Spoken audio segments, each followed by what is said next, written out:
Why should we read the Republic? I imagine lots of students ask this question to themselves when they're given it as a set book at the beginning of their university course. But in fact, there are many good reasons to read the Republic. And the first one I would pick on is just that it is immensely readable. It's not, Plato did not write philosophy like a dry textbook. He wrote it like a living conversation. The whole of the Republic, which is a fairly fat book, is a living conversation written in short, almost soundbite type answers, but nevertheless developing some very, very important ideas. So my first answer then, we should read the Republic just because it is readable. It was written by a genius and it's worth reading. It's easy to read. It's not difficult. But then there's also obviously the thought, the content of the book. And he's asking this absolutely fundamental question: why should we bother to be good? What's in it for us, effectively? It seems, when we look at the world, it looks as though injustice pays. It looks as though crime pays, whereas the good people get trodden down. So Plato addresses this absolutely fundamental question: why should we be good? I'm not going to tell you his answer. Read the book.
I'm 43 years old, and I owe tens of thousands of dollars in student loans. Oh, sure, I knew the loans were piling up as I went through school. But with one loan coming from here, another from there, I had no idea of the rock slide that was building. 15 years later, I still experience moments of sheer horror regarding my family's financial situation. My monthly student loan payment is more than triple my car payment. Okay, so without my college degree, I would not have been able to get my current job. For that, I'm grateful, but at what cost? My loans have been accruing at a rate of 10%, and now they have burgeoned to, well, I'm an English major, you do the math. I don't think they'll ever get paid off. We're in debt way past our eyeballs, and there's no hope in sight. I'm being kept in class, a financial class of graduates whose only hope for attending college meant borrowing money from the government. Because of our mounting credit card debt and monthly payments that far exceed our family's income, my kids will also join the class of citizens who can't rely on their parents for college support. Do I wish I'd chosen another educational route? You bet. Perhaps trade school. I thought that being a plumber might not be such a bad gig. But if your job aspirations require a 4-year degree, take my advice and choose a college you can afford both during and after graduation. Take a realistic look at your anticipated income and factor in priorities that don't carry a price, like the spouse and children you might want to have someday. I was overconfident that my student loan debt would pale in comparison to the lucrative writing career I'd enjoy after graduation. Now I'm paying for that decision in more ways than I'd ever imagined.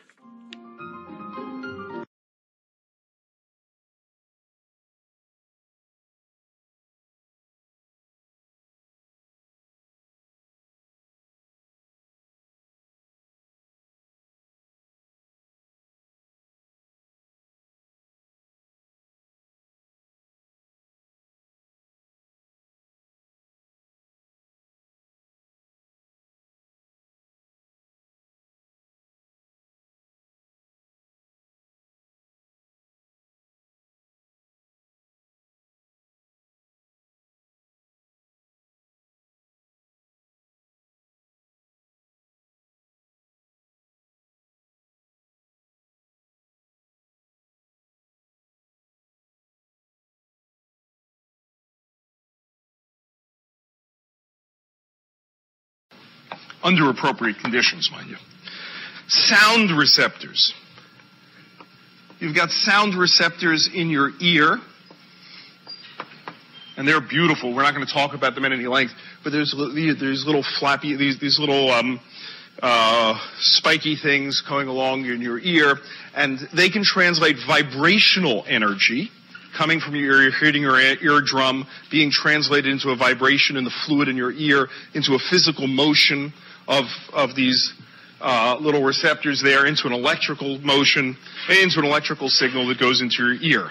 So all that's pretty impressive stuff. We're not going to talk about the details of it, but I invite some of you who want to learn more about this, particularly MIT students, I think, find receptors to be really quite remarkable kinds of devices.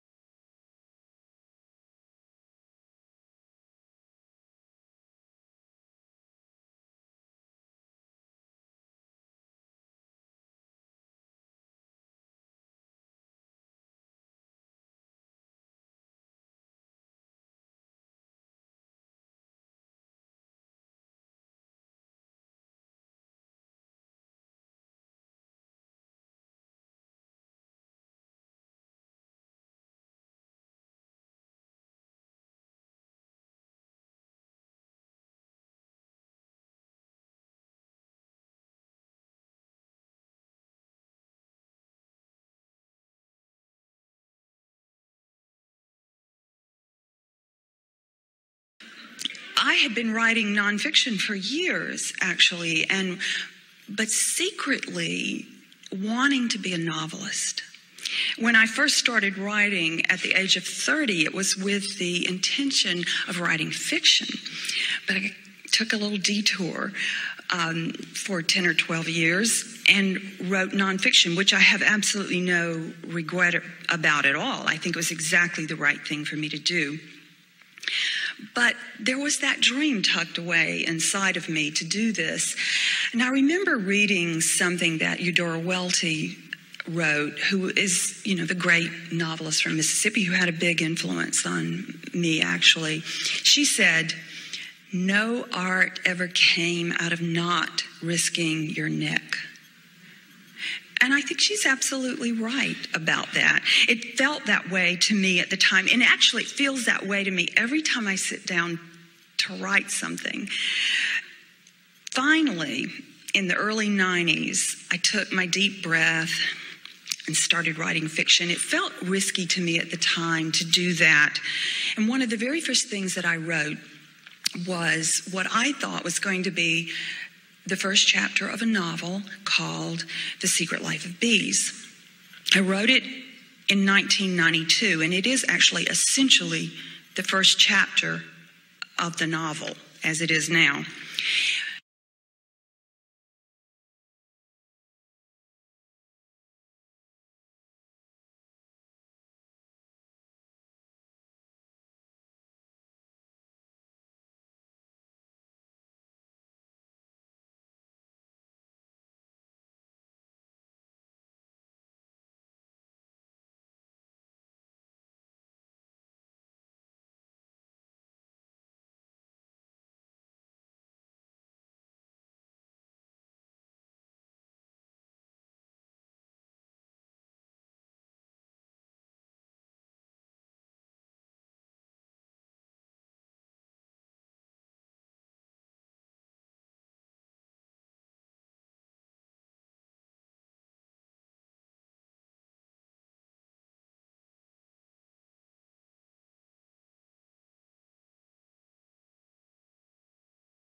Language death is not mainstream theatre. It is not mainstream anything. Can you imagine Hollywood taking it on? It's so far outside the mindsets of most people that they have a difficulty appreciating what the crisis is all about because they're not used to thinking about language as an issue in itself. Somehow we need to change these mindsets. We need to get people thinking more about language, more explicitly, more intimately, more enthusiastically. Interest in language is certainly there in the general population. Most people are fascinated by such topics as where words come from, or what the origin of their town's name is, or whether their baby's name means anything. And they're certainly prepared to play Scrabble and a host of other language games ad infinitum. And you get language games on radio and television too, but a willingness to focus that interest on general issues, a preparedness to take on board the emotion and drama inherent in the situation of language endangerment is not something that happens much.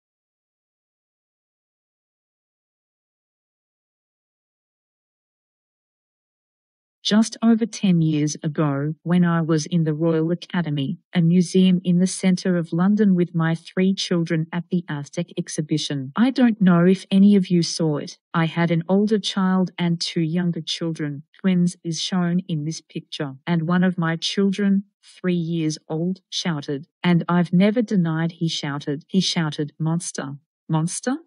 At this statue, which looked just like a monster, had snakes for hair, a big beak for a nose. And I thought, this is fantastic. I got a 3-year-old that's appreciating pre-Hispanic art. How good can it get? So I bent down. I said, yes, it looks just like a monster.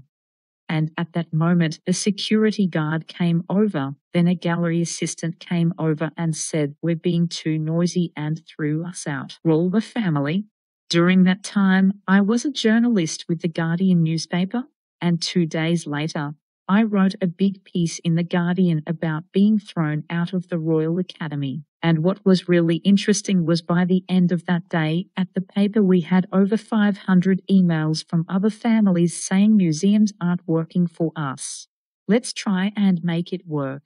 So that's what we did in the garden. We set up a campaign for the Kids Museums campaign. It didn't really exist. It was just a few pages long run, those stories on it. I began touring the country talking about how to make your museum more family-friendly. I was a journalist. I was called in to see the then director of the National Gallery in London. I'll never forget this moment. When he, a communist, said, we really like this Kids Museums campaign and we've been talking on our board about it. We have some ideas of how we might work together, and I'd like you to take them back to your team.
The amount of money drug companies spend on TV ads has doubled in recent years, and it's no wonder. Studies show the commercials work. Consumers go to their doctors with a suggestion for a prescription drug they saw advertised on TV. Now, a study in the Annals of Family Medicine raises questions about the message these ads promote. NPR's Patty Naiman reports. You are most likely to see drug ads during prime time, especially around the news. Researchers analyzed 38 ads aimed at people with conditions like hypertension, herpes, high cholesterol, depression, arthritis, and allergies. The drug industry says these ads arm consumers with information, but researchers found that though the information was technically accurate, the tone was misleading. UCLA psychologist Dominic Frosch headed the study. What we would see in these ads is that before taking the prescription drug, the character's life was out of control. And the loss of control really extended beyond just the impact of the health condition. For example, herpes patients were portrayed as being incapacitated for days, insomniacs utterly out of sync on the job, and depressed patients friendless and boring at parties. When the character is then shown taking the drug, he then magically regains complete control of his life. None of the ads, of course, mentioned lifestyle changes that could also help treat the condition. After all, it's mass marketing. But in this case, Frosch says, prescription medications are not like soap.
Through the 1950s and into the 1960s, the idea of the Industrial Revolution was that it was the work of some genius inventors who created machines used primarily in the textile industry, but also in mining that eliminated blocks to assembly line production. Then everybody was crowded into factories, and the new brave world opened up. In fact, one of the most interesting books and great classics that is still in print was written by an economic historian at Harvard who's still alive, called David Landis. It's a good book called The Unbound Prometheus, which is basically that. Some of the inventions that I briefly describe in your reading, the spinning jenny, etc., refer to that. Well, and that kind of analysis led one to concentrate on England, where the Industrial Revolution began, and to view industrialization as being a situation of winners and losers by not going as fast. Now, that analysis has been really rejected greatly over the past years, because Industrial Revolution is measured by more than simply large factories with industrial workers and the number of machines. This is the point of the beginning of this.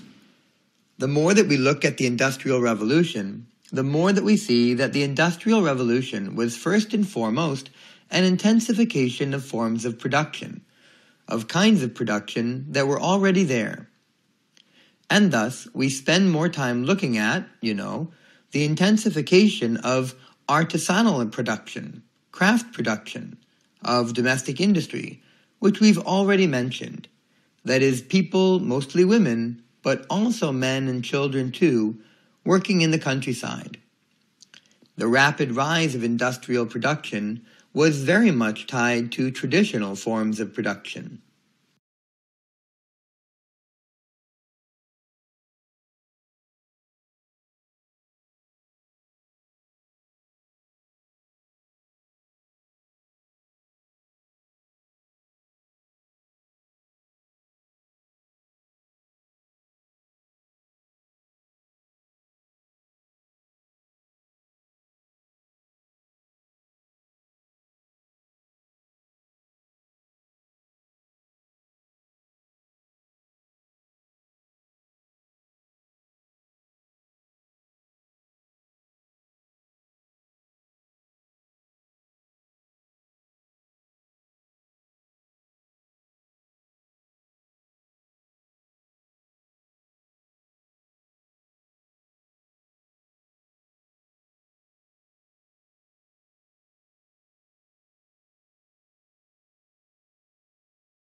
Emery Lovins.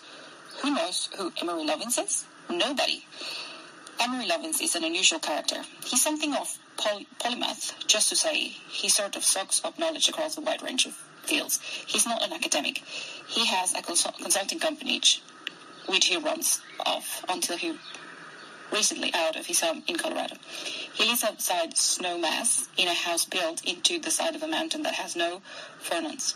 For about 30 years, he has been kind of iconic plastic oddball genius, thinking of ways to save energy, thinking of ways to solve problems using technology that already exist. And he has demonstrated several of them. He also is something that he's such an oddball that people tend to think he's kind of crazy.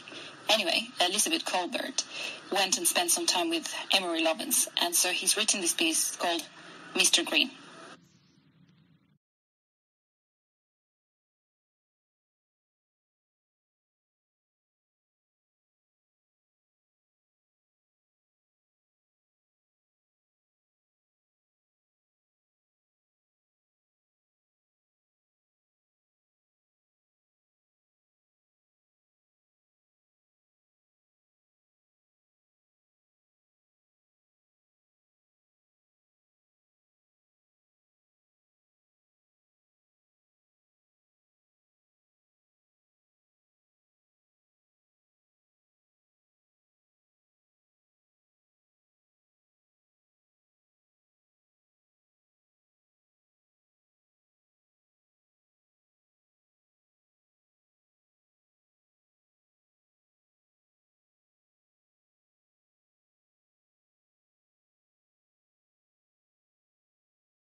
People often forget their cards after taking money from the ATM. Occasionally, this is the common reason, because they get the money and walk away. In the UK, it becomes less common because people take their money after they've taken their card. In the past, people made the error by forgetting to get their cards after their money. UK has restructured the new ATM system. You have to get your card before you get your cash. Although you would forget to get your money, it is more catastrophic if you lose your card because it can access your bank account.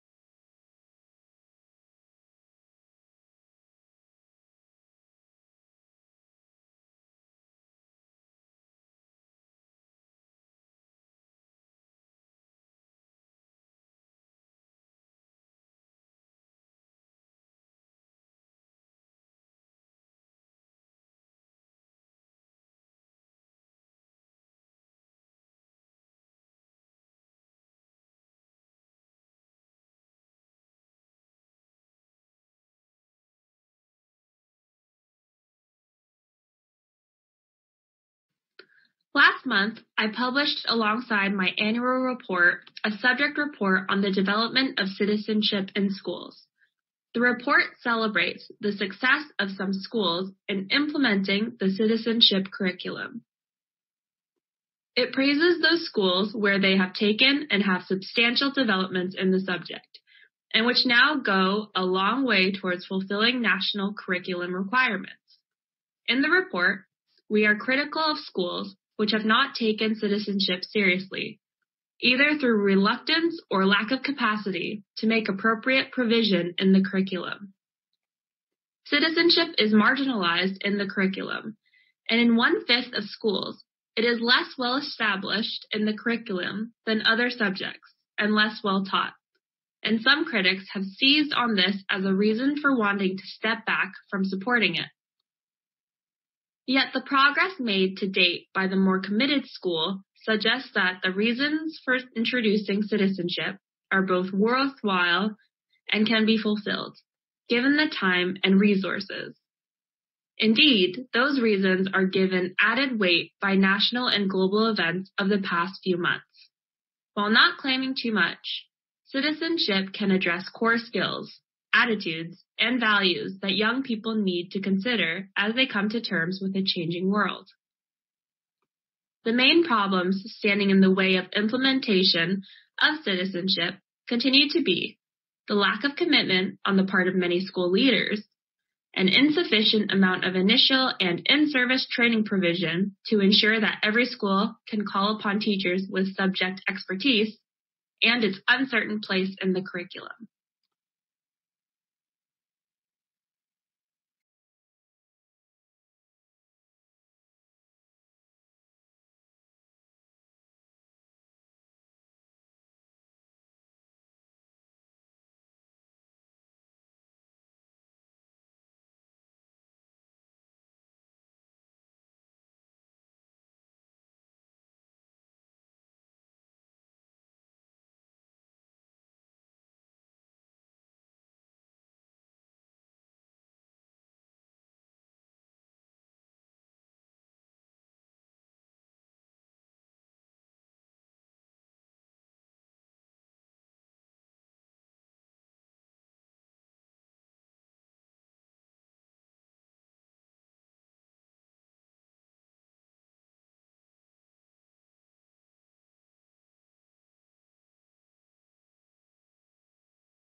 Before we consider international environmental law and climate change, we need to consider domestic legislation, as it is within the sovereign states that international law is put into practice.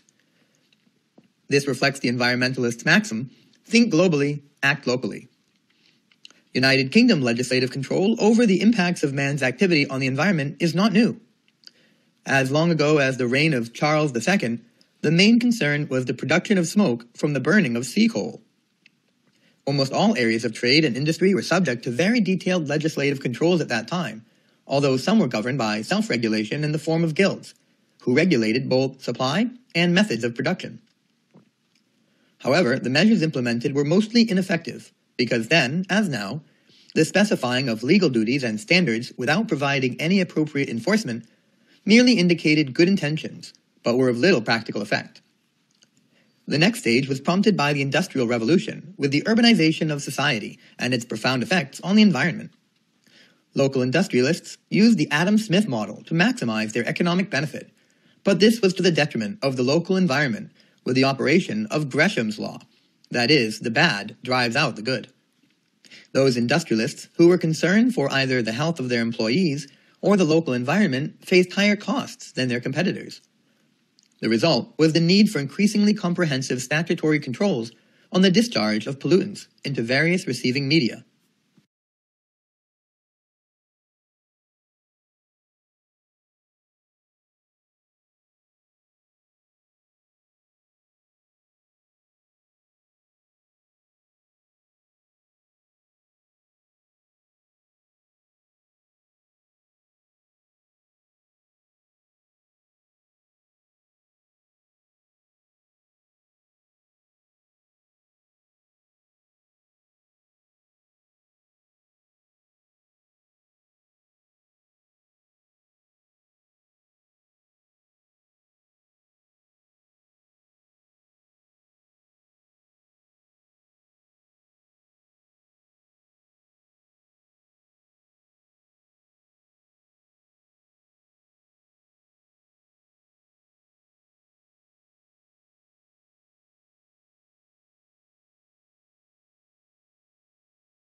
What is globalization? I think that it takes on a few different definitions in one sense of the word. Globalization means proliferation of transactions across country. So, one way of thinking about globalization is a way to describe increased international communications, more trade happening between countries, and be less self-sufficient in providing goods and services to their people, and more companies that have offices in multiple countries, which we call multinationals. So, the source of growth in travel and communication and corporate trade across borders. And this way of thinking about globalization is the continuation of thinking that has been around for a long time, such as when the Europeans went to the Orient to find spices, which was also an example of global trade and communication. Another way to think of globalization, though, is an economic system, It is a system in which countries become integrated in a way that never had been before. In this system, we see a global split in the process between consuming and producing goods. Some countries produce goods, some countries consume goods, and then these countries in different areas of the globe depend on each other in a kind of organic solidarity, rather than having an economic system being just inside your country. The system is the way economy in your country functions, depends on economy of another country. And in fact, this way of thinking about globalizations represents a new area of economic progression. The past industrialist economy has been a global issue.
Well, that's one aspect of what's called reducing government, modifying government to be more precise.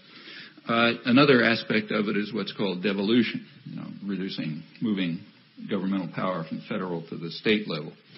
And that has a kind of a rationale which you hear all over the place. For example, there was an op-ed a couple of weeks ago in the New York Times by John Cogan of Hoover Institute at Stanford, who pointed out what he called a philosophical issue that divides the Democrats and the Republicans. So the philosophical issue is that the Democrats believe in big government and entitlement, and the Republicans believe in getting power down closer to the people, to the states, because they're kind of populist types. Well, it takes about maybe 3 seconds thought to realize that moving power down to the states in funding and so on is just moving it away from the people for perfectly elementary reason. There's a hidden part of the system, of the power system, that you're not supposed to know about or think about, and that's private power.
The debt today is so high. It's 200,000 rupees. 300,000 rupees of peasants who have no capital. And they who know within a year or two, when they accumulate that kind of debt, they will never be able to pay back. Where is the debt coming from? It's coming from a seed that is costing 100,000 to 200,000 rupees per kilogram, depending on what you got. Seed that used to be free, used to be theirs. Pesticides each time, the more they use, the more they have to use. 12 sprays, 15 sprays, 20 sprays. Pesticide used in just the last 5 years in the large areas of India has shot up by 2,000%. That's why the free market and globalization have brought. And since we're talking about peasants who have no money, who have no capital, they can only buy expensive seeds and expensive pesticides by borrowing. And who lended that money? The same companies. that sell the pesticides, which are the same companies that sell the seeds, as you know, are now also the major creditors.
Music and language. Both music and language have a lot of similarities. They involve complex sequences that unfold in time. They are both forms of communication.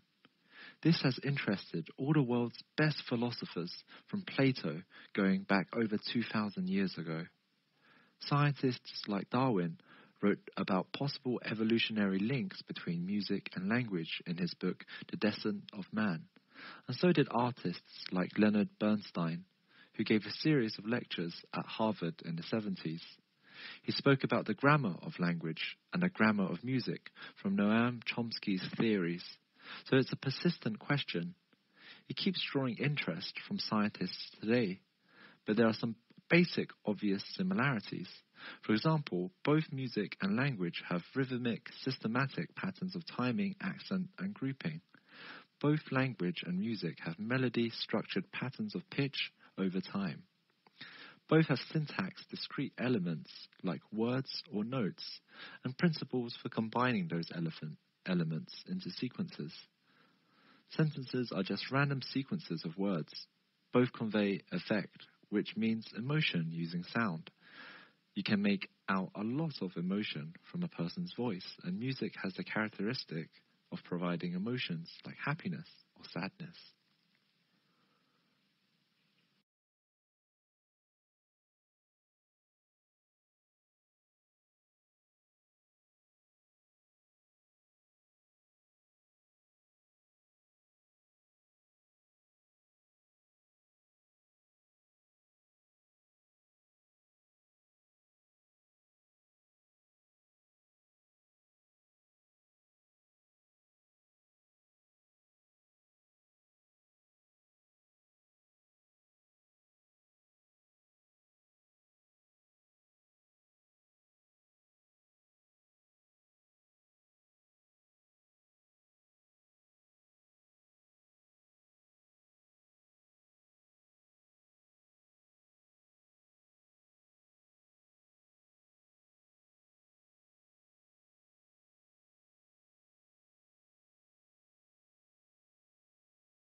The time in late 1990s when management consultants wrote books with titles such as The War for Talent. There was a great deal of talk about the talent wars, and I think that was the bursting of the bubble, with the bursting of the dot-com bubble, and a sense of the people who had been the masters of the universe just a few weeks before were out on the streets looking for jobs. I think this created a reaction. It gave me ideas that there was a war for talent. In fact, all of things we saw in the late 1990s are reasserting themselves now. All those shortages are reasserting themselves, and the real reason the auditing was really the bursting of the bubble, not the shortages of talent. There are very profound structural forces which are creating these talent shortages. One is the fact that the nature of the economy is changing. It's putting more and more premium upon intellectual skills, analytical skills, creative skills, which are in short supply. So there is a demand increase. But there is also a decrease in supply. Because we are seeing now the aging of the baby boom, the shirking of populations in Europe and Japan, and not very long in China as well, and the sort of stabilization of the population of the United States, so we see a time when there is a greater demand for intellectual skills and slowing down in the supply of people who possess those skills, and also a mismatch between the sort of things that people are learning at school and university and the sort of things the economy is placing a premium on, particularly with the shortage of trained people in the sciences and engineering. So for all sort of reasons, there's a premium on talent.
Okay, to understand what vitamin D does, we need to understand the central concept.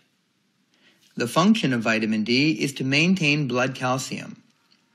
You probably think the function of vitamin D is to maintain strong bones and teeth. But it does that by accident. Its real function is to maintain your blood calcium level in a very narrow range. And the reason for that is if your blood calcium level falls below about 9 milligrams per 100 milliliters, then you're longing to be in a big trouble and die rather quickly. And that's because blood calcium is important for muscle contraction and nerve transmission. And if you don't have enough of it, you can't contract muscles normally. There can't be normal nerve impulses. And this results in a disease called tetany, where you get these uncontrolled convulsions followed by rapid death. Calcium is also important for enzymic activities and blood clotting.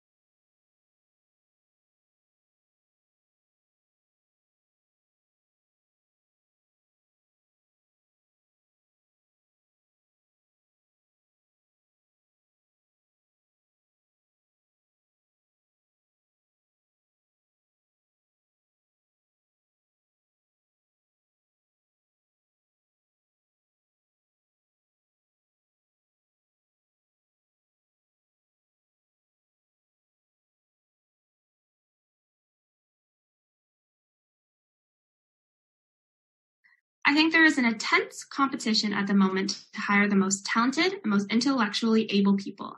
There is a time when I think companies have many of the adventures in the world. That involves the company's world. It was the boss's world. Now I think it reverses the case. We have a shortage in talent base within countries and between countries, have an intense battle between companies to hire the most talented workers, and also between countries, which are looking to recruit talented young people, talented young immigrants. We have this sense of immigrants being things that countries are battled to keep out, and immigrants want to get in, climb up the walls. I think the opposite isn't the case. And the topic is that countries are trying to lure bright young people to get them to go to universities and get them to become immigrants. So on many levels, talent is a premium. There is a shortage of talent, and so countries, companies, all sorts of our organizations, of course, volunteer organizations as well, as are competing to hire the best and the brightest. You know, we have a baby boom population which is aging. We have an economy which is becoming more sophisticated. And so, for all those sorts of reasons, talent is a premium.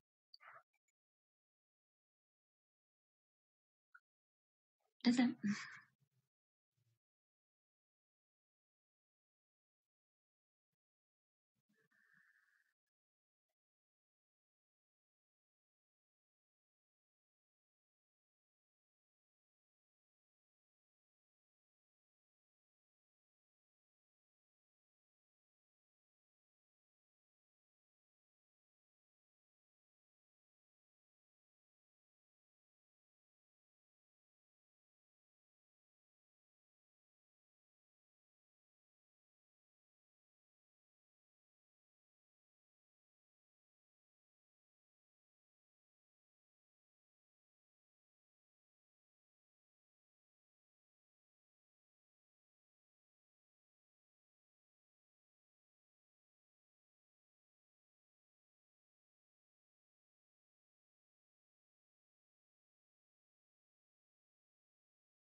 Laughter is one of the greatest therapies in combating adversity, and whole communities and nations have frequently relied on humor to get them through their bleakest times.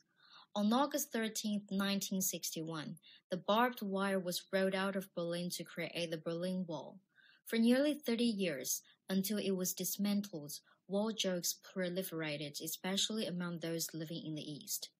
Laughing was all that was left. It was a way of humanizing the tragedy of an ideology that had divided families and the nation. Wags would ask, "When does a good border guard fire the warning shot?"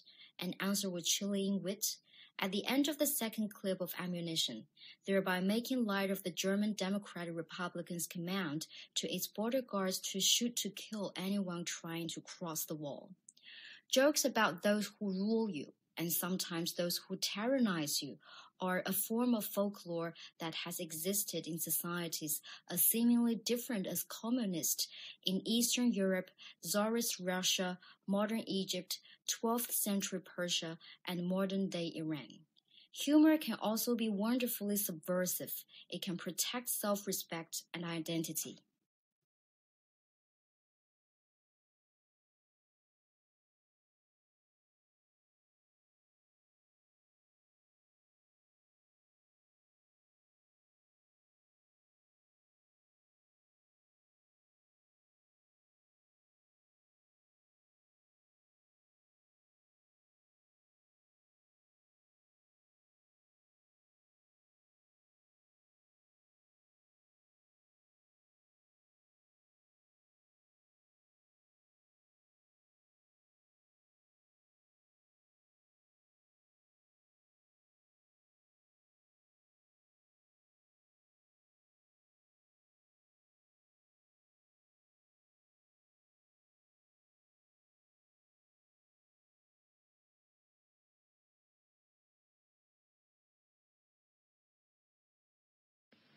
There can be no reasonable science-based doubt about the reality of global climate change, effects brought on by the cumulative and rapidly growing emission of so-called greenhouse gases, primarily carbon dioxide, into the atmosphere. As these effects become increasingly more obvious worldwide, so commercial interests, groups of concerned individuals, and national governments have been gripped by what amounts to mass panic about what to do about it. To many, Paul Ehrlich's Malthusian population bomb of 1968 appears about to explode in the world's face in an indirect version of his millenarian vision of population growth, which outpaces agricultural production capacity, with predictably catastrophic results for humanity. And his three-part crisis scenario does indeed seem now to be present: a rapid rate of change, a limit of some sort, and delays in perceiving that limit. Ehrlich's work was roundly criticized at that time, and later from many quarters, and much of what he predicted did not come about. Nevertheless, can a world afford to take the risk that the climate scientists have got it wrong? Is it not in everyone's interests to apply the precautionary principle in attempting to avoid the worst of their predictions, now rather than at some future time? As the chairman of the Intergovernmental Panel on Climate Change, Mr. Rahendra Pukuri, has pointed out, 11 of the warmest years since instrumental records began have occurred in the past 12 years, while major precipitation changes are taking place on a global scale.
To understand the fight or flight response, it helps to think about the role of emotions in our lives. Many of us would prefer to focus on our logical, thinking nature and ignore our sometimes troublesome emotions, but emotions have a purpose. Our most basic emotions, like fear, anger, or disgust, are vital messengers. They evolved as signals to help us meet our basic needs for self-preservation and safety. It would be dangerous to be indecisive about a threat to our survival, so the brain runs information from our senses through the most primitive, reactive parts of our brain first. These areas of the brain control instinctive responses, and they don't do too much thinking. This most primitive part of our brain communicates with the rest of our brain and our body to create signals we can't ignore easily, powerful emotions and symptoms.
Today, a university like the LSE certainly has to acknowledge that it is in competition for the best students, all of whom have choices they can exercise, and many of them choices which run across national and continental borders. We are in competition, too, for staff. The academic job market is one of the most global there is, and in the 21st century, English is the new Latin, so universities in English-speaking countries are exposed to more intensive competition than those elsewhere. We are in competition for government funding through the assessment of research quality. We are in competition for research contracts from public and private sector sources, and indeed we are in competition for the philanthropic pound. Many of our own donors were at more than one university, and indeed think of the LSE's requests alongside those of other charities to which they are committed. That is the competitive environment which is particularly visible to a vice chancellor.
Within most developed countries, notions of pragmatism, notions of the fact that we have democracies, have succeeded in tempering the market economy.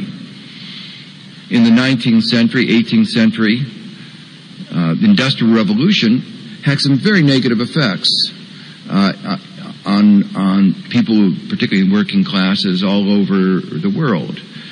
We see data where life expectancy was reduced, heights were reduced. We can look at medical records and see that actually living standards in among large fractions of the population actually went down.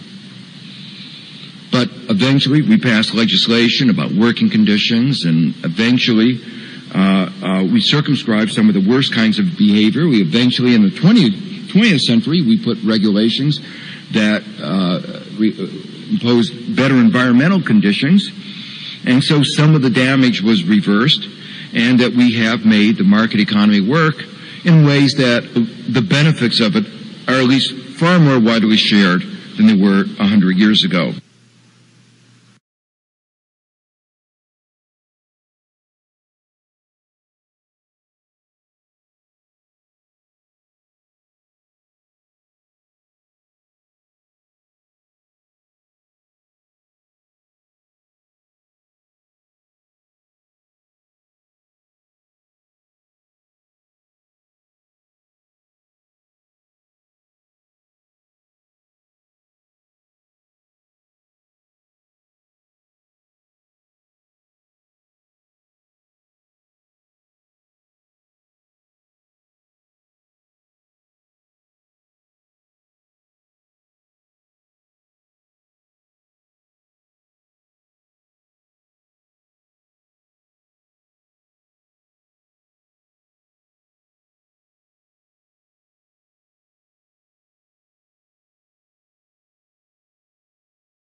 In my view, it's impossible not to talk about wildlife and not think about its role in livelihoods. And I guess part of that is my own view, part of the research that I do in Africa.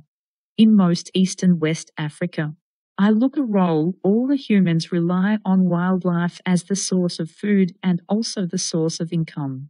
And we talk about our wildlife. It seems we talk about fish. We are talking about what is probably the single most important source of protein for humans across the globe. And so billions or more than 1 billion people rely on fish as their primary source of animal protein. And most of these people live in poverty. So the management of wild fish resources, that sense, is incredibly important to livelihoods and health. And also, wildlife tourism is the multiple billion-dollar industry. And in many places, such as Africa, South America, it can be the number one source of income. It can be the number one source of foreign income for economies.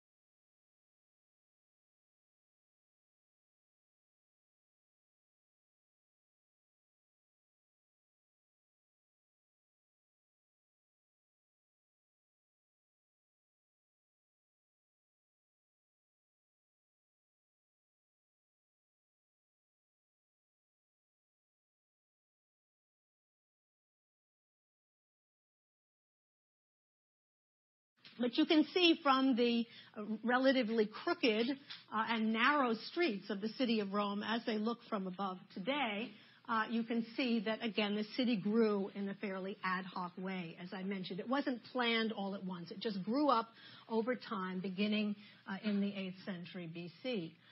Now, this is interesting because what we know about the Romans is when they were left to their own devices, and they could build a city from scratch, they didn't let it grow in an ad hoc way. They structured it in a very methodical way that was basically based on military strategy, military planning. The Romans, they couldn't have conquered the world without obviously having a masterful military enterprise, and they everywhere they went on their various campaigns, their various military campaigns, they would build camps, and those camps were always laid out in a very geometric plan along a grid, usually square or rectangular. So when we begin to see the Romans building their ideal Roman city, they turn to that so-called castrum or military camp design.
one of the things that was going on during the Great Depression was the beginning of the sort of modern food technology that rules, the way Americans eat today.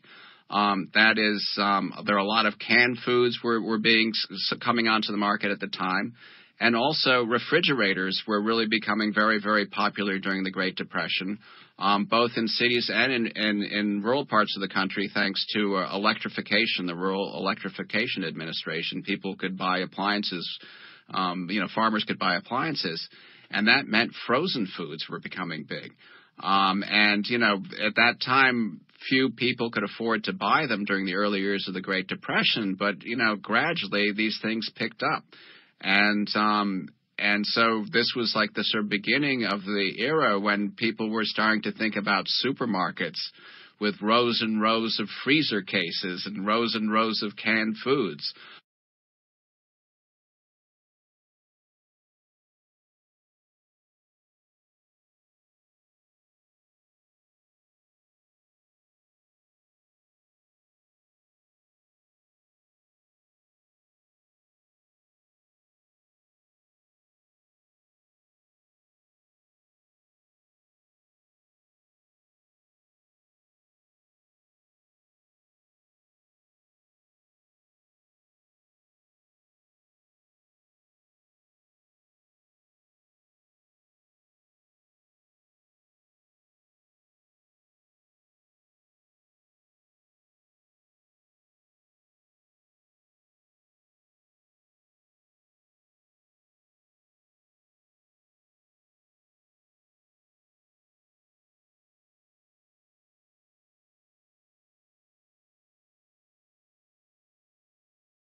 Now, the study of biology is responsible for some of the most profounding insights that humans have about the world around them. So take a look at these 4 panoramas. In the upper left, you see some bacteria. This happen to be equal line. You obviously see a butterfly, a flower, a dolphin.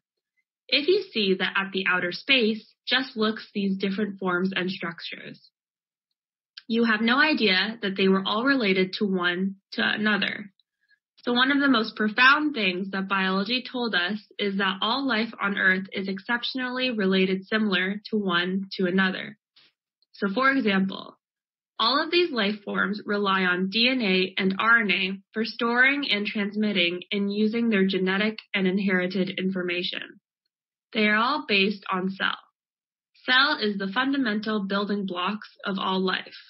All of these organisms consist of cells, and the cells essentially have the same chemicals inside of them: carbon, hydrogen, oxygen, and nitrogen, and the whole bunch of other stuff in much smaller amount.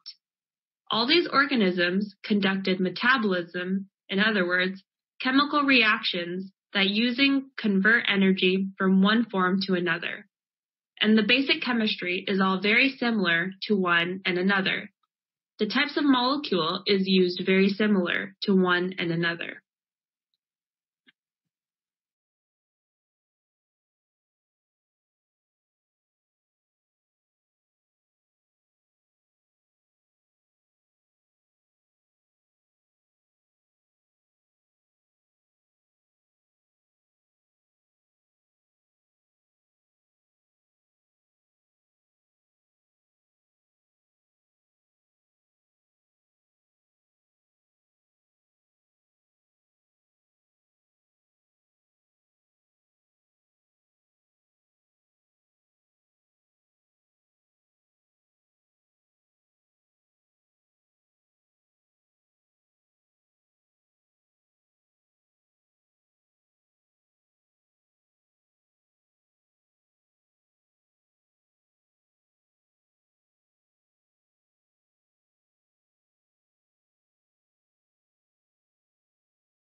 The pace of which that the human minds have evolved over the last 500,000 years, and more recently, the last 200,000 years, has been so frighteningly rapid that the evolution of cognitive function and perception in different ways, can only happen to the actions of a small number of genes. If one needed to adapt dozens of genes, changes in concert in order to acquire the penetrating minds that we now have, which our ancestors 500,000 years ago didn't have, the evolution could not have occurred so quickly. And for that reason alone, one begins to suspect that the genetic differences between people who lived 500,000 years ago sever that cognitive functions that ours are not so large. Therefore, a rather small number of genes may be responsible for comforting us that powerful minds which the most of us now possessed.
Well, a historical linguist compares languages at several levels. You start out looking for basic vocabulary. All languages of the world, natural languages at least, have words for eye and head and nose and ear, and for sky and earth, and for water, sand, and for sibling, mother and father. They may not have words for uncle and aunt. It becomes much vaguer because in one culture an aunt is different when it comes from your father's side than from your mother's side. You don't include snow. Most people know what snow is, but in the tropics you don't have it. So you look for notions that are totally comparable and that occur everywhere in the world. You take the 100 or 200 most universal notions in a human life. That is what you call a basic vocabulary. So you take basic vocabularies in languages that you think are related. You look for words that sound the same.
Vitamin D version 2.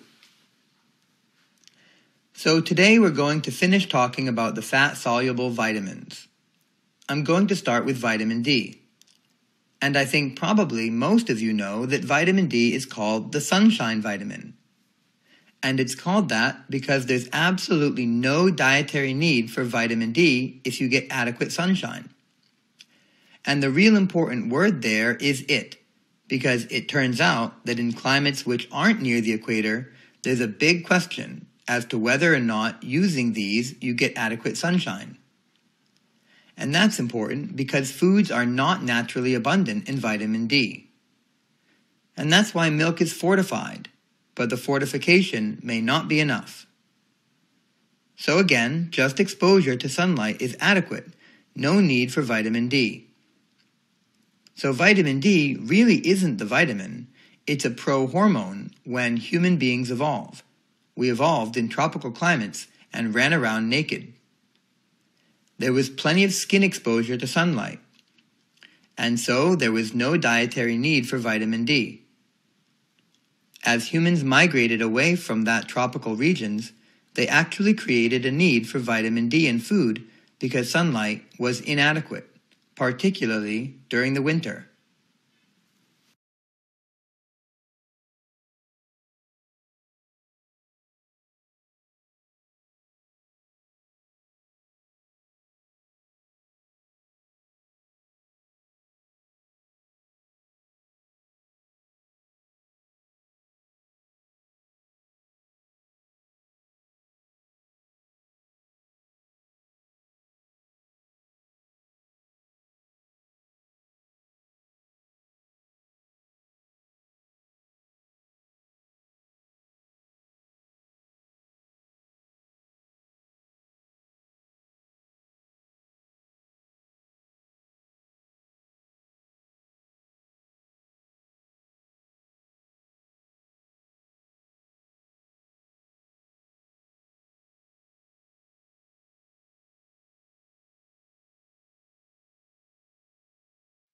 I suppose it's the truism to point out that citizens need to be well informed.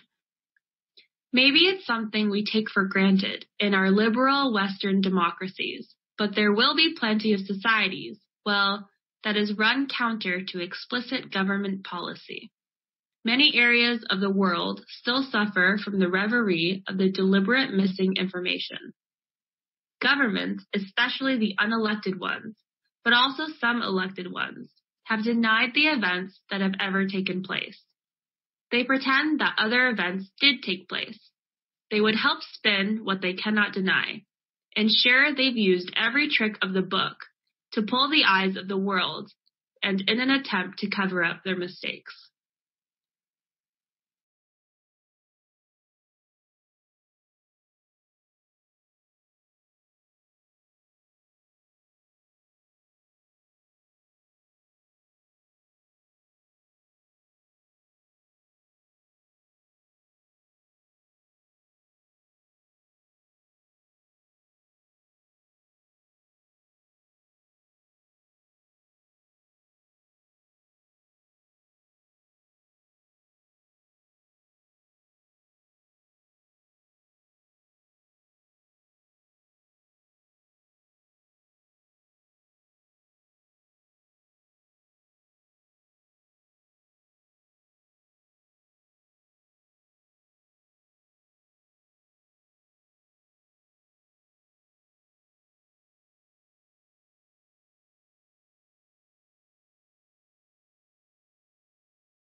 For thousands of years, philosophers and astronomers, and thinkers of all sorts, have imagined that the universe, the space around us, was rather like this floor in front of us.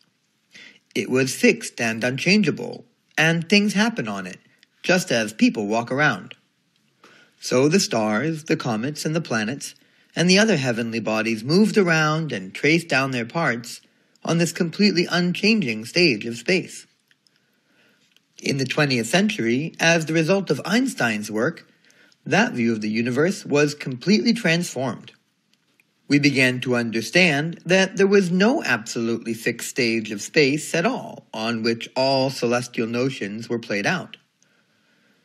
But in some sense, on the larger scale in the universe, the space itself was in this state of a continuous dynamic change. That was a prediction made by Einstein. However, Einstein was not the first person to propose the theory, and the theory was proposed by an astronomer called Hubble in the 1920s.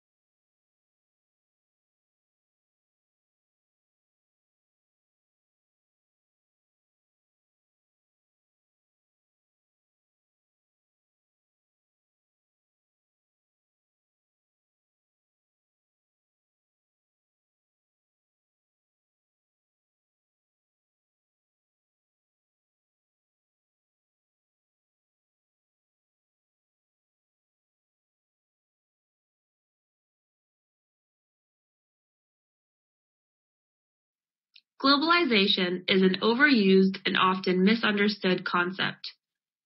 We hear it all the time on news broadcasts and in any type of public discussion. But the starting point for understanding globalization is that it is industries and markets that globalize, not countries. That's why it's helpful to think of globalization as the integration of economic activities across borders. But why does globalization matter? I would argue globalization matters because it means the rise of interconnectedness between countries and markets across the world. For example, one of the reasons why the financial crash of 2007 to 2008 was so serious was because the financial and banking systems of countries around the world have become so closely interconnected with the globalization of markets.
What's the literal definition of risk?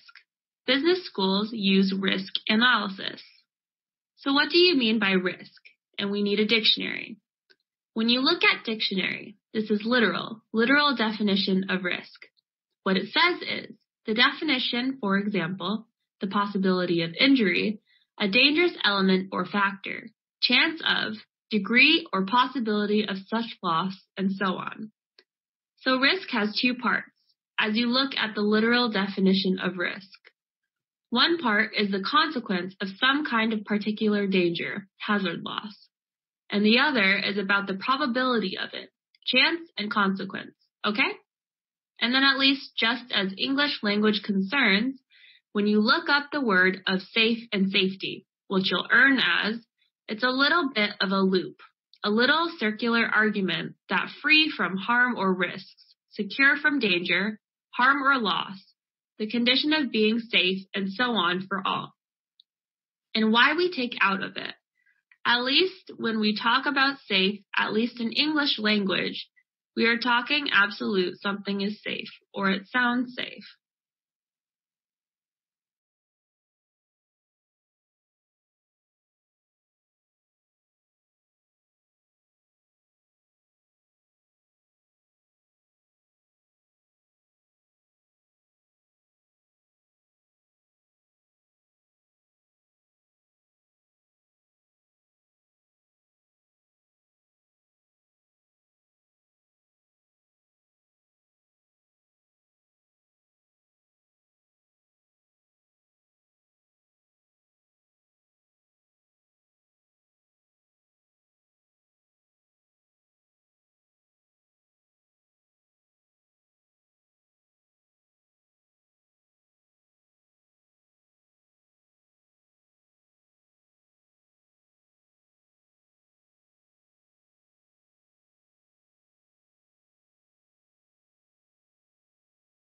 There are two main categories of memory.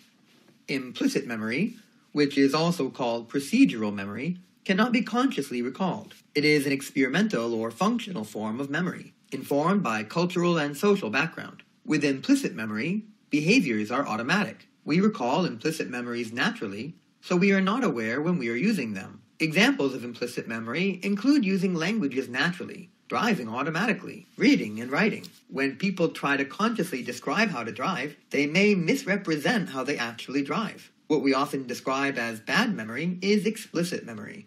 Explicit memory is also known as episodic memory, which is totally different from implicit memory. It's more about time and space, and is often related to personal life experiences. Some examples of explicit memory include remembering birthdays from many years ago, or answering multiple-choice questions in a test.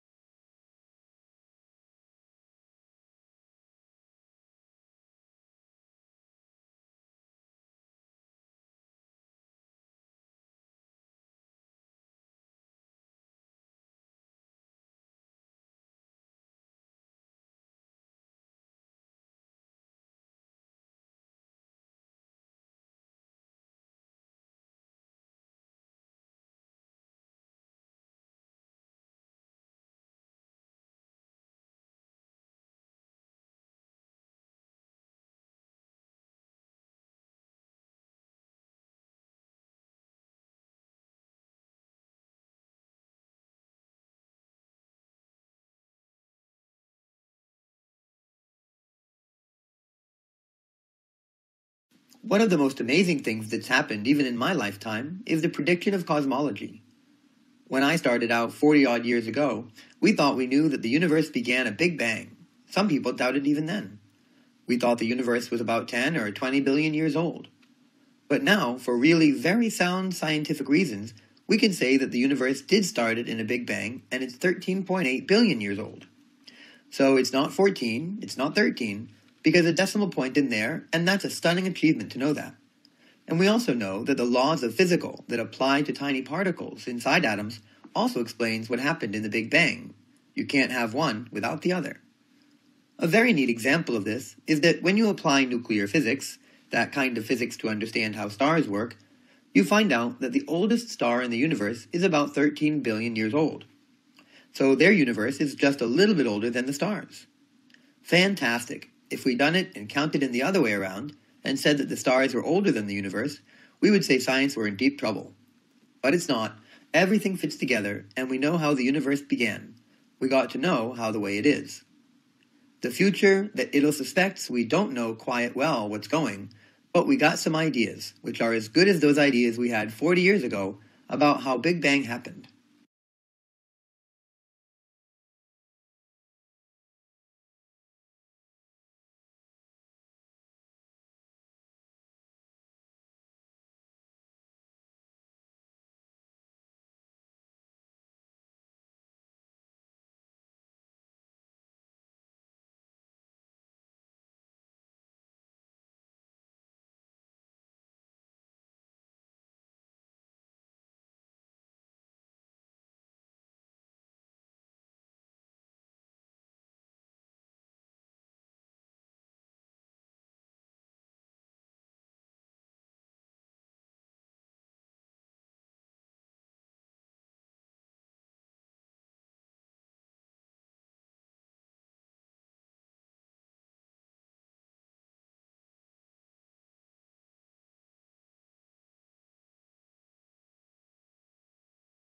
Now we would like to look at a recent survey conducted by Canadian researchers on diet. Total 31 women volunteered in the survey.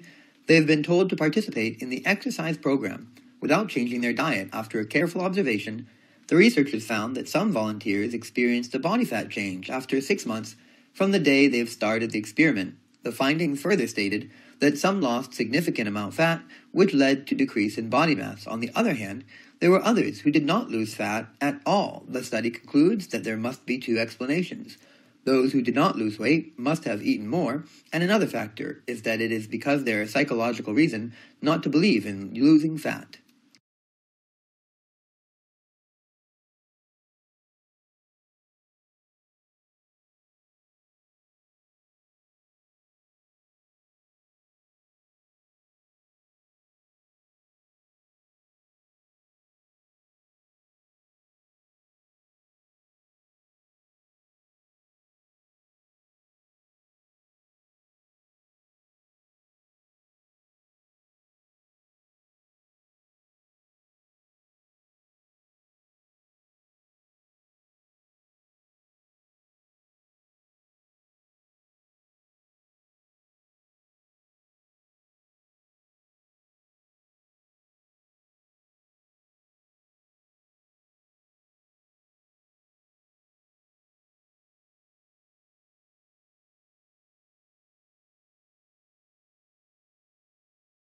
So various conclusions. Yes, bees are in decline.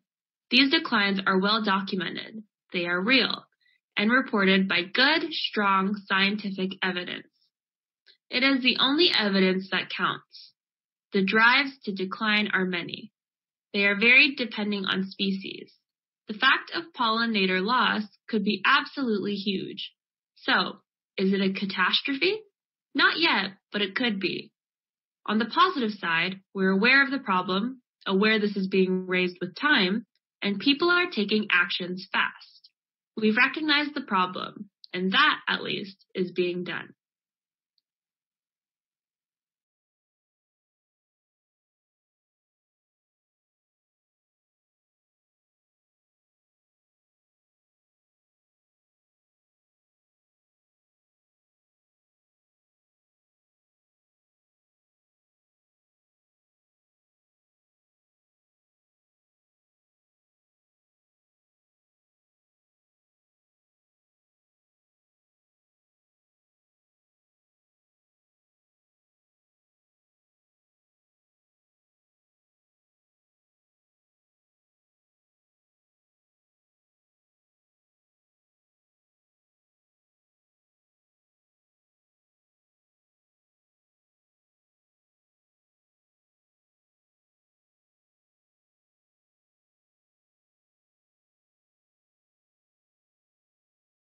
Consumers are the core section of any business. In fact, the whole concept of any business is surrounded by the behavior of consumers, and the values of consumer is a crucial factor. Now, we have to understand a consumer is not to be taken lightly. He knows what product he wants. Consumers are extremely smart. They could make decisions about price and value of products in minutes or sometimes in few seconds. So, a business therefore needs to uplift its brand image. Consumers are willing to pay 15 more for quality products.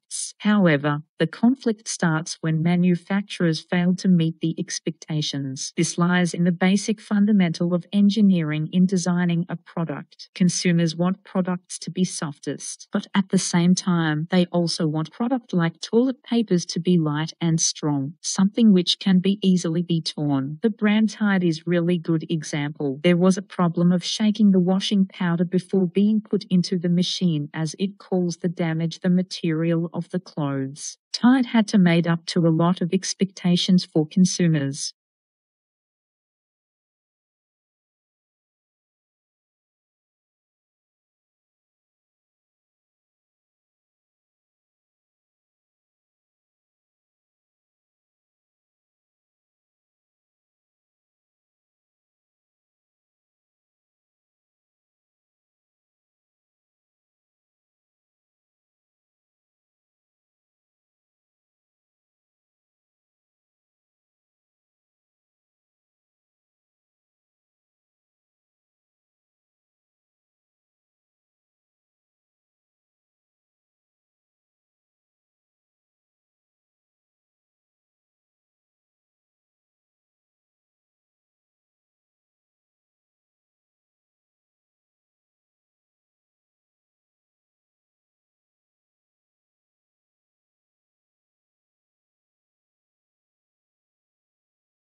But what are the dangers of keeping these drugs at home? There are a number of dangers. Parents should know that leftover drugs are dangerous because they may be accidentally ingested by children. Either adults don't keep the bottles properly closed and stored, or because even many kids can sometimes open child-proof lids. Patients may use the drugs after their expiration date. The leftover drugs may be taken for the wrong reasons. For example, someone may have a viral infection and self-prescribe to leftover into microbial that was prescribed for a bacterial infection. But that drug will have no effect as the viral infections. Drugs that are left over might be given to or taken by someone else who may have a serious allergy to the medicine, and who for that reason would not be prescribed to medicine under the supervision of a physician. Finally, inappropriate use of drugs promotes drug resistance if the drug is taken for the wrong indication, the wrong duration, or in the wrong dosage. Todd, what can people do about this? How can the situation be improved? I think physicians, patients, and parents of patients can take steps to improve the situation. First of all, physicians should prescribe the drug only when appropriate, only in the correct amount, and only for the correct duration. Also, the physician must stress to the patient that the full course of the drug must be taken. This is recommended even if symptoms resolve before the end of the prescription, and parents of children on antibiotics need to ensure they complete their course as well.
The Human Rights Act can be seen as far-reaching and some would argue controversial in the UK history of rights. At the same time, it can be described as a somewhat cautious document that provides the starting point for wider application of the law to rights. In many ways, the freedoms and protections contained within the Human Rights Act were not new to people living in the UK. The output of the UK law influenced most of the clauses in the European Convention on Human Rights. The convention itself was devised following the end of the Second World War by the Council of Europe. UK lawyers played a significant role in the drafting of the convention, and the UK was among the first governments to ratify the convention in 1951. Rights are sometimes described as being of a positive or negative nature. That's to say, some can be expressed as a right to, and others is freedom from. The 1998 Act put into place 15 specific rights and freedoms, which include rights to liberty and security, a free trial, free expression, free elections, and the right to marry and found a family. There are also freedoms from torture, from slavery or forced labor, and from discrimination on grounds such as race, sex, religion, political opinion, or social origin. The Human Rights Act has been described as the start of a process. The Act itself does not expand on the provisions made by the European Convention, which some would consider as following a baseline or minimum standards for human rights.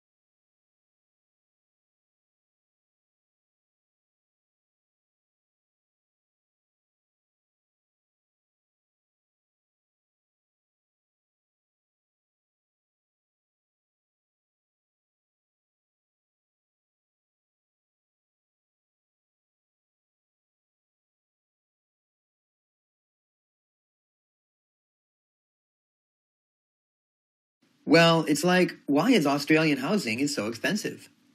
Essentially, it's showing of how well the Australian economy has been doing over the last 15 years. We've had 15 years more or less of an uninterrupted economic growth, during which average earning has been raised by close to 90%. While over the course of that period, the standard variable mortgage rate was halved. That meant that the amount which a typical home-buying household can afford to borrow under rules which aren't strictly applied, as they used to be, had more than doubled. Over the same period, rising immigration and falling average household size has meant that the number of households looking for accommodation has risen by about 1.5 million. That's around 200,000 more than the number of dwellings has increased by. So you have had a substantial increase in the purchasing power of households, no net increase in the supply of housing, and hence all that addition purchasing power has gone into pushing up the price of housing.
Well, the 90s came around and finally it clicked that normal people could get online, which hadn't really clicked before.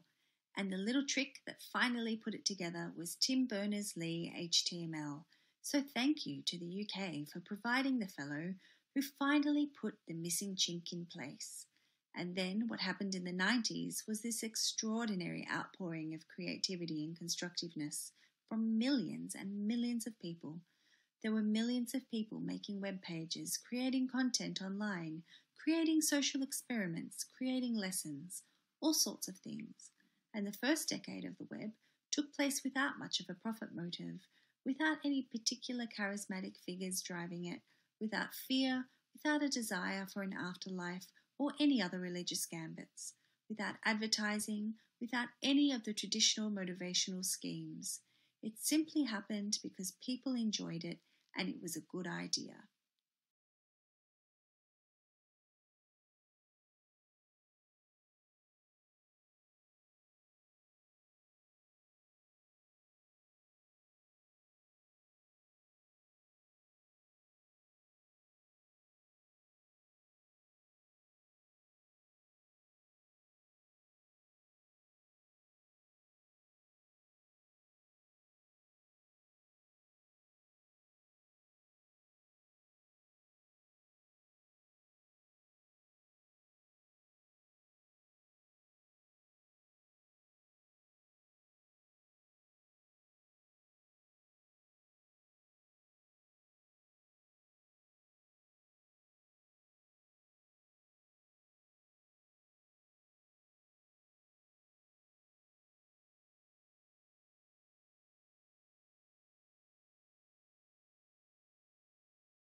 So the topic for today is abstraction. And this is a very important layer of computer, because you can't do anything with a computer unless you have a symbolic system in place. Right, so we're talking about the origin of symbolic systems. Language is a classic symbolic system. Apparently, one theory for why language evolved is that people communicated with sign language and with movement quite well for a long time. And it turned out that they wanted to communicate even while they were doing things.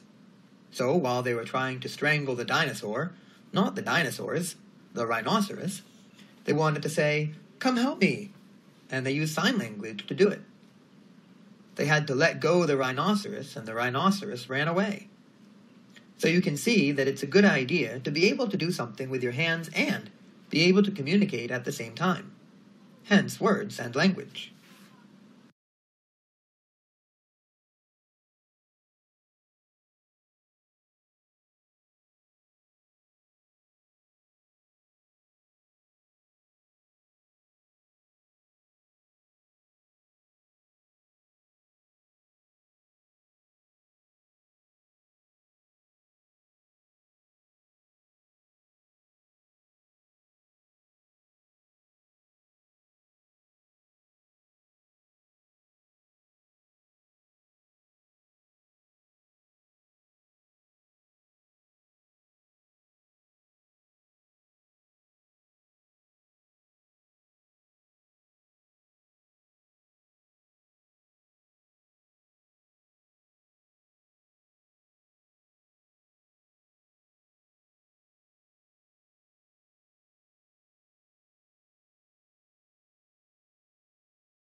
What we know is that the impact of the pandemic world would be catastrophic if it is similar to what we had in 1918.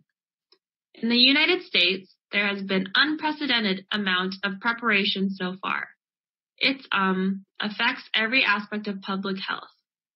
We have efforts for treatment, efforts for better prevention, clinical management, key communications, the domestic and international responses, and also efforts to try to prevent transmission within community.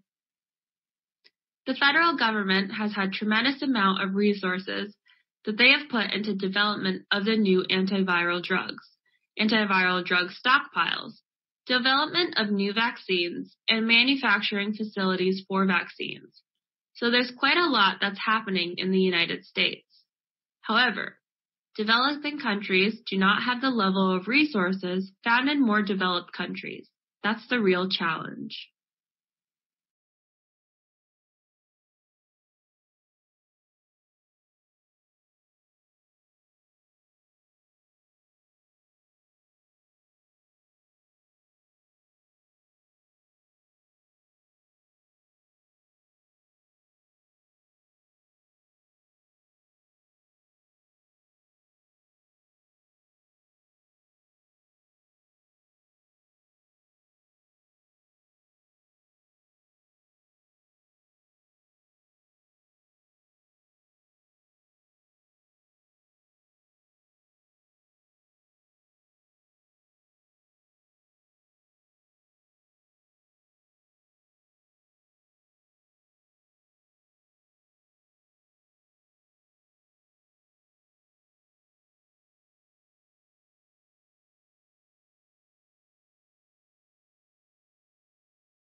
London architecture.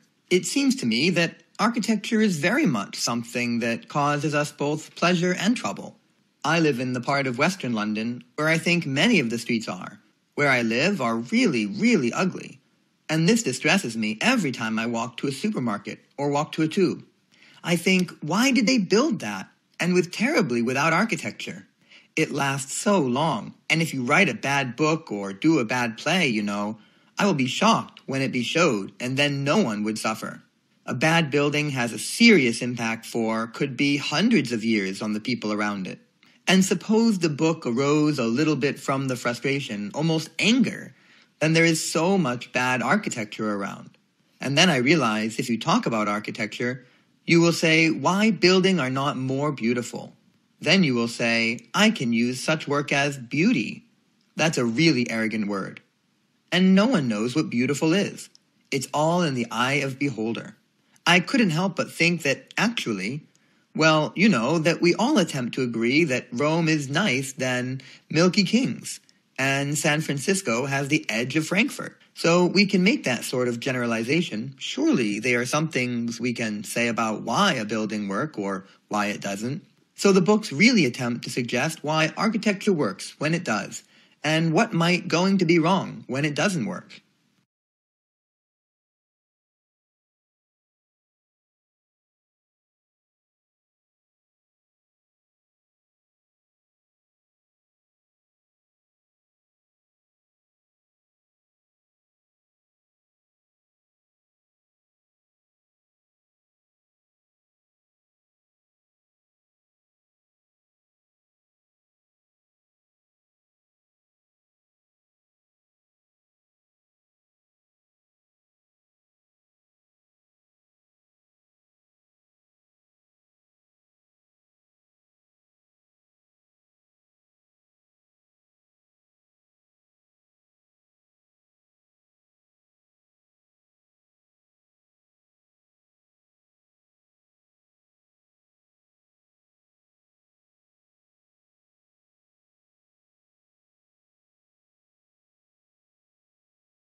I'm trying here to capture the dynamics that is conventionally being associated with urbanization developments, and get back once again to this question of agriculture. Once you have cities, and you also have the reverse of the cities. You have countryside. You have rural areas, and have this relationship with urban areas. and it needs to develop agricultural goods. And you trade with increasing industrial goods. Increasing agriculture productivity reduces labor needs and opportunities in the rural areas, pushing people towards to the cities. There is this notion that in order to have progress and development in cities, you need people. If everybody is busy growing to crops, growing food that exists, you can't have people all going into the city. You need to increase productivity in the countryside. You need to have one farmer producing enough food for more than one family. And then you will have growth and productivity in the countryside, which will free of people move to the cities. In fact, in many ways, it will compel it. Then we'll go to the cities and search for jobs and provide labor force for the production of all kinds of things.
So happiness economics can help us get to these questions, and I'll try to give you some examples of this. Now, even though there's a lot of skepticism originally about using this surveys what people say make them happy, the number of reasons that we are getting increasingly confident in doing so. One is that their consistent pattern, remarkable consistent pattern, that determines well-being across large samples of people, across countries, across the world, and over time. Some of the basic things that make people happy, and I will show you some of these: income, health, marital status, employment status. Some of these very basic things are remarkably consistent across countries, across world. So that gives us some sense that these surveys are picking up consistent patterns. And when we know what consistent patterns are, we can look how other things that very much more affect people's well-being. The environment and equality, the nature's institution raging on living, and all kinds of other things that very much more.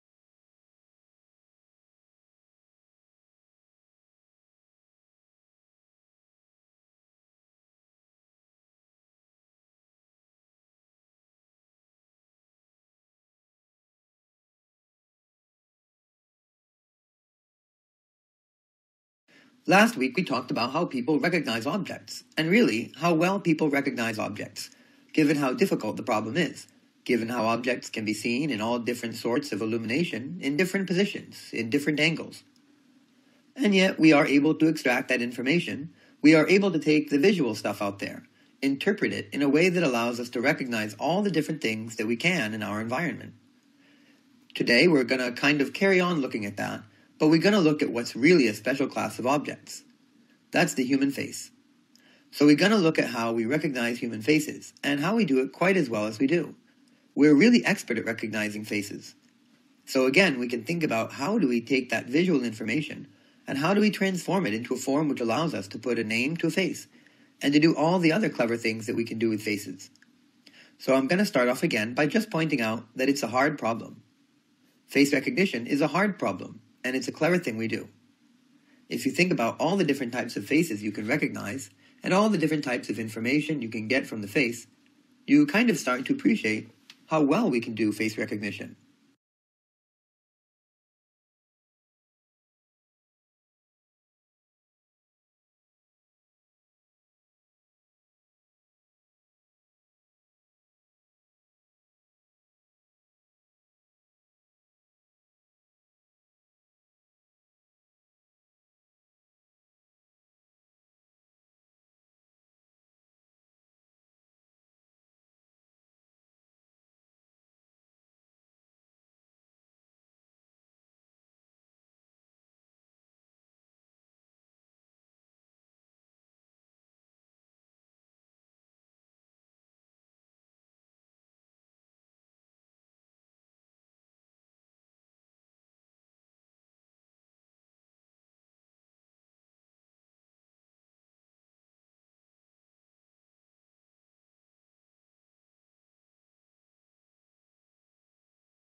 So I think you all know what I mean by globalization, don't you?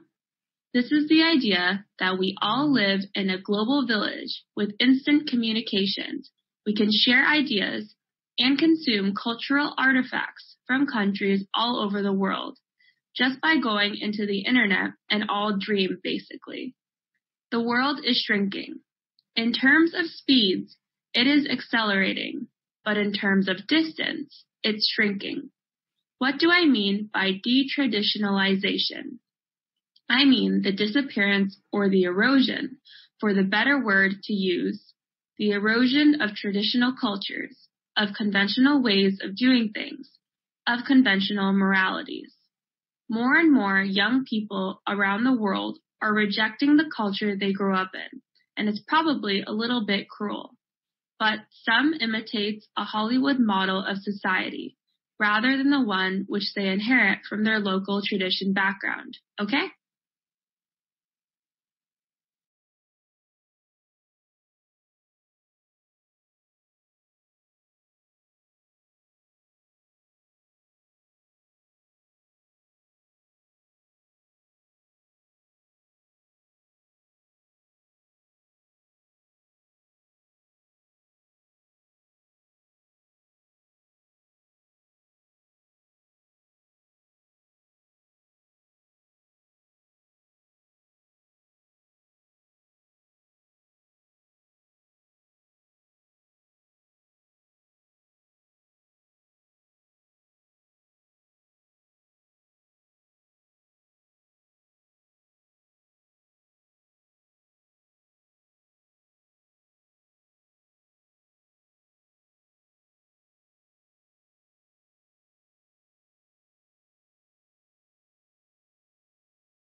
Mars is fourth planet from the Sun, and the second smallest planet in the solar system after Mercury. Named after the Roman god of the war, it is often referred to as a red planet because the iron oxide prevalent on its surface gives it a reddish appearance. Mars is a terrestrial planet with a thin atmosphere, having surface features reminiscent both of the impact crater of the Moon and the volcanoes, valleys, deserts, and polar ice caps of the Earth. The rotational period and the season cycles of the Mars are likewise similar of those of Earth, as it was the tilt that produced the seasons. Mars is the site of the Olympus Mons, the largest volcano and the second largest known mountain in the solar system, and the Valles Marineris, one of the largest canyon in the solar system. Until the first successful Mars flyby in 1965 by Mariner 4, many speculated about the presence of the liquid water on the planet's surface. This was based on observed periodic variation in the light and the dark patches, particularly in the polar latitude, which appeared to be seas and continents. Geological evidence gathered by the unmanned mission suggested that Mars once had large scale of water coverage on the surface on some earlier stages of existence.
My name is Bob Joss. I'm the Dean of the Business School at Stanford University. On behalf of everyone from Stanford, we welcome you to this conference on education leadership. This is something relatively unheard of in higher education. I think it's where the business school gets together with the education school and talks about education leadership. The other purpose of Stanford University is to promote learning. The purpose of each school is for education to promote learning about education and for the business school to promote learning about management. Most of the world's business services are delivered by management institutions that are for-profit managed institutions and not-for-profit managed institutions. We rely on managed institutions that are chosen instruments in society to get things done and implement services, particularly educational services, which are done by people on their own. However, they must realize that it is their own responsibility to achieve and accomplish what others can do does not indicate what you are capable of. We want to make sure that here at Stanford, we're not only delivering the services,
English, as you have already read, is not a pure language. I don't think there really are any pure languages in the world. But English is definitely not a pure language. English, in fact, has borrowed from over 350 languages in its history. So it's a variety of many languages. Some people say it's like a dog, a mongrel dog, a dog that has been made up of many different dogs. The English language is like that. By looking at the history of the English language, we learn about the history of the English people. The two things are closely connected. So, in fact, today we are not only learning about language, but we are learning about history. The fact that English has borrowed words from over 350 languages has been viewed differently throughout history. So, for example, in Shakespeare's time, people were not very angry about words which were not, they thought, original English words, words which came from other languages. They didn't like them.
English, as you have already read, is not a pure language.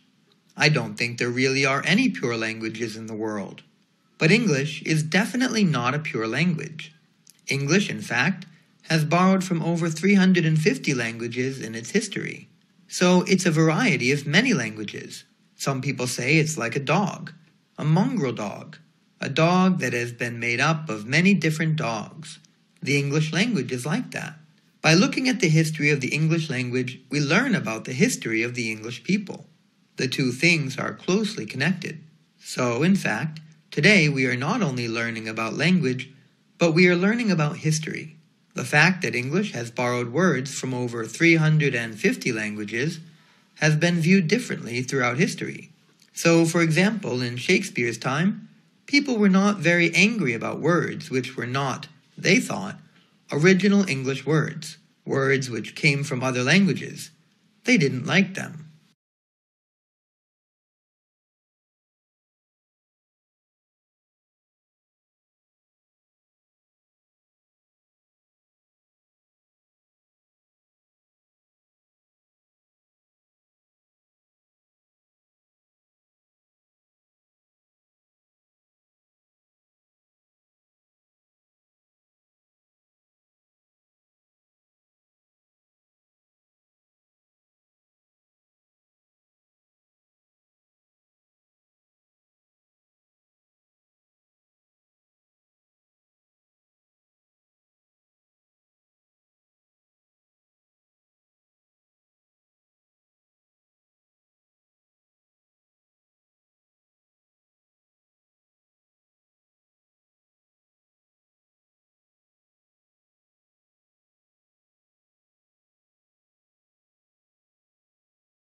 A fast radio burst it's very much like what it sounds. It's a burst. It's a very fast burst of radio waves. It comes from outer space, a long way away.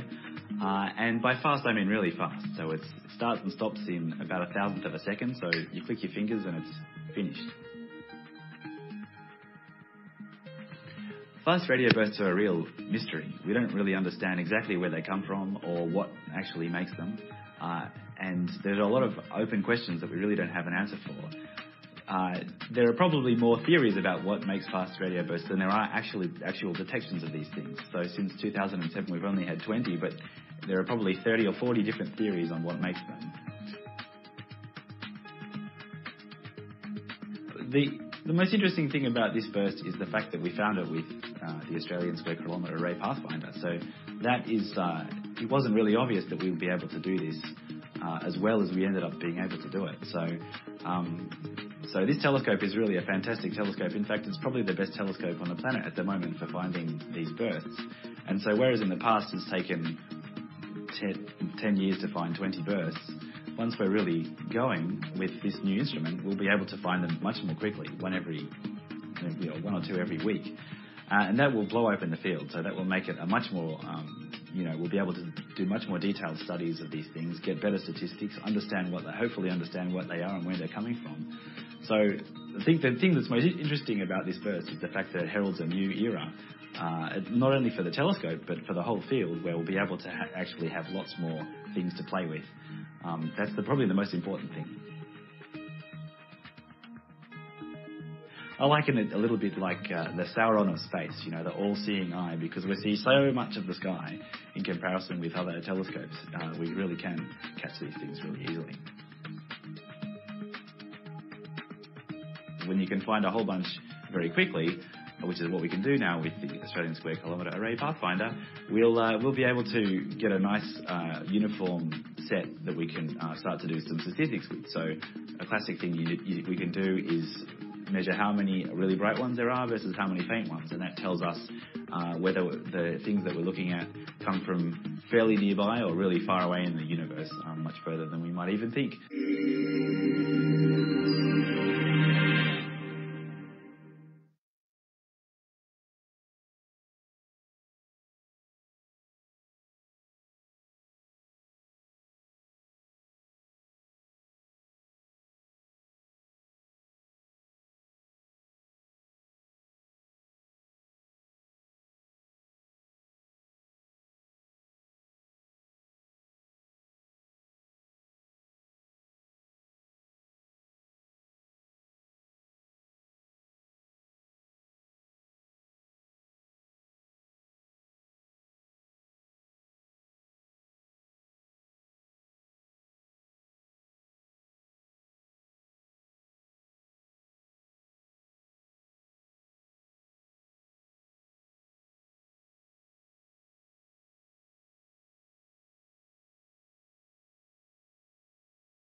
Shakespeare's poem.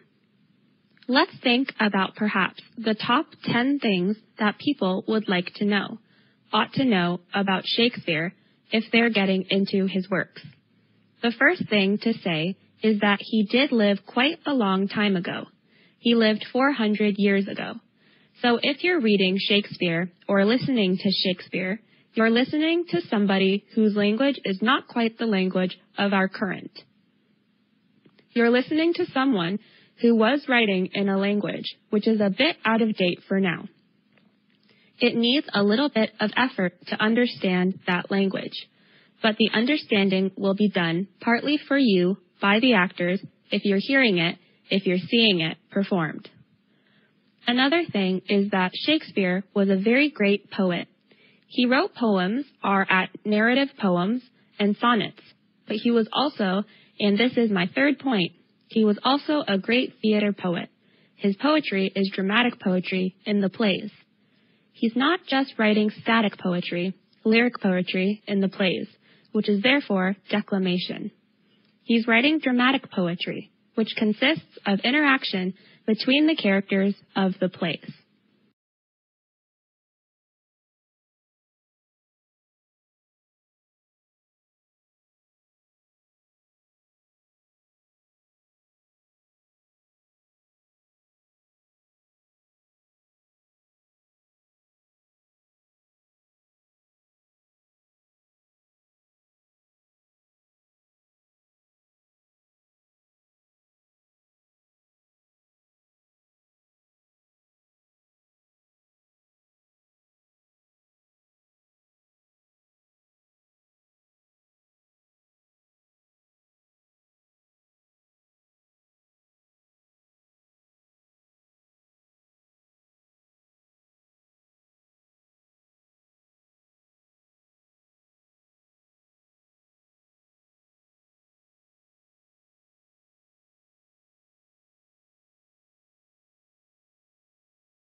Look, I'm going to talk today really mostly about what I do as a curator here at the National Museum, but I want to try and draw some kind of generalities from that in terms of how there's a series of curatorial practices, if you like, tools and techniques and methods that I think could be of interest to your students and of interest to you in developing extension history courses. I want to talk about what I do as a curator, and then from that also talk a little bit about the kinds of history that I think museums are particularly good at creating and communicating. I think this is something I'd really like to discuss because I think it's not necessarily very well understood that museums, as Dave insisted by putting up my quote at the beginning of in his slide, is that I think museums create a very particular kind of history. It's not the kind of history that gets created in books or indeed in films or in compositions. It's a very particular kind of history that grows out of the fact that museums are centrally interested and defined by their collections. I should say that's not an uncontested view of museums, but it's certainly my view of museums. So curators try to understand material culture as evidence of other people's lives, as a means to try to understand other people, what they looked like, what they did, how they made a living, what they hoped for in their lives, how they tried to construct their world, and why they made particular choices. And one way in which curators differ from other historians is therefore in focus in terms of how we interrogate the past, what elements we use to communicate the past. Most academic historians are trained very much in the discipline of words, and they concentrate on words. Still today, I think, although it's changing a little bit. If you go through university history, I think primarily you are encouraged to draw on things like archival accounts, manuscripts, now oral histories, and most of that work is actually promulgated in the form of books. There's also other kinds of historians. Obviously, filmmakers and photographers concentrate on creating images of the world and arranging them in meaningful sequences. But curators attend to objects. We look at objects as evidence of the past and try to arrange objects in meaningful ways called exhibitions.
Well, who makes these decisions?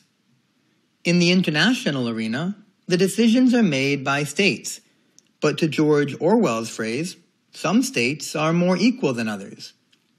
the ones who are most equal are the ones called G7, the 7 rich industrial countries, and they have an overwhelming effect on states' decisions. And of G7, the one that's far and away the most equal is, of course, the United States, which, since the Second World War, has had a position of overwhelming international power, historical precedent to then, and of course, has used it to design a world and the interests of powerful sectors within. Alongside the powerful states, there are the institutions that they have designed, the international financial institutions, the IMF from World Bank's World Trade Organization, took over from GAP a couple of years ago. Those are institutions of global dominant, global control, which are themselves controlled by the rich countries and primarily by the United States, which, once again, has an overwhelming influence.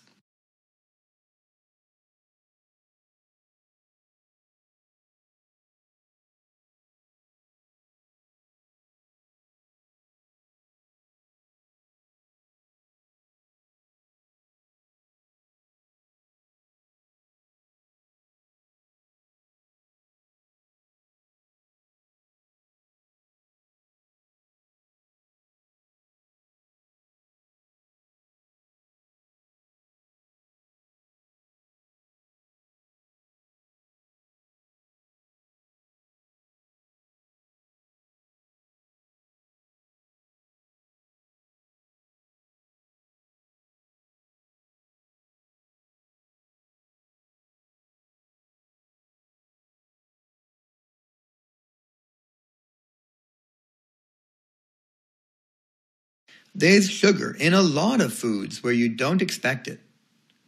Of course, there's lots of sugar in donuts or ice cream, or pastries or other things that are sweet. Candy, of course. But there are other places where you see it and you don't necessarily expect it. As an example, peanut butter. Here is a list of ingredients from Skippy peanut butter, and you see that sugar is the second most common ingredient. You may know from reading food labels that these ingredients in any food label are listed in order of how much there is in the food itself. So sugar comes right after peanuts. Here's another example, beef stew. You wouldn't necessarily expect to find sugar in beef stew, but it's there. Now it's down the list of ingredients, it's actually toward the end. But if you look at the marketing of this, and look at the can, it says, there's fresh potatoes and carrots. But actually, there's more sugar in this than there is carrot.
So faults are breaks in the Earth crust. We can identify them because of the discontinuity in the structure within the Earth crust across fault. And earthquakes occur on these faults, so very processes by which these faults moves to a large extent is due to earthquakes. So we have a fault plane, and the earthquake is so focused on this fault plane, and the earthquake starts at the particular point on the fault plane, and we call that the focus of the earthquake. The rock prorogates out from that point on the rupture plane to cover the entire fault plane. The rupture is in that particular earthquake. We talked about the epicenter of the earthquake a lot. The epicenter is just the surface projection of the focus of the earthquake. So if you wanted to looking at map view where the earthquake was located, we would be able to look that into the earth. We would see the focus down some depth in the earth, or the epicenter, just a point vertically above that focus at the surface of the earth. So this is the focus between the faults and the earthquakes.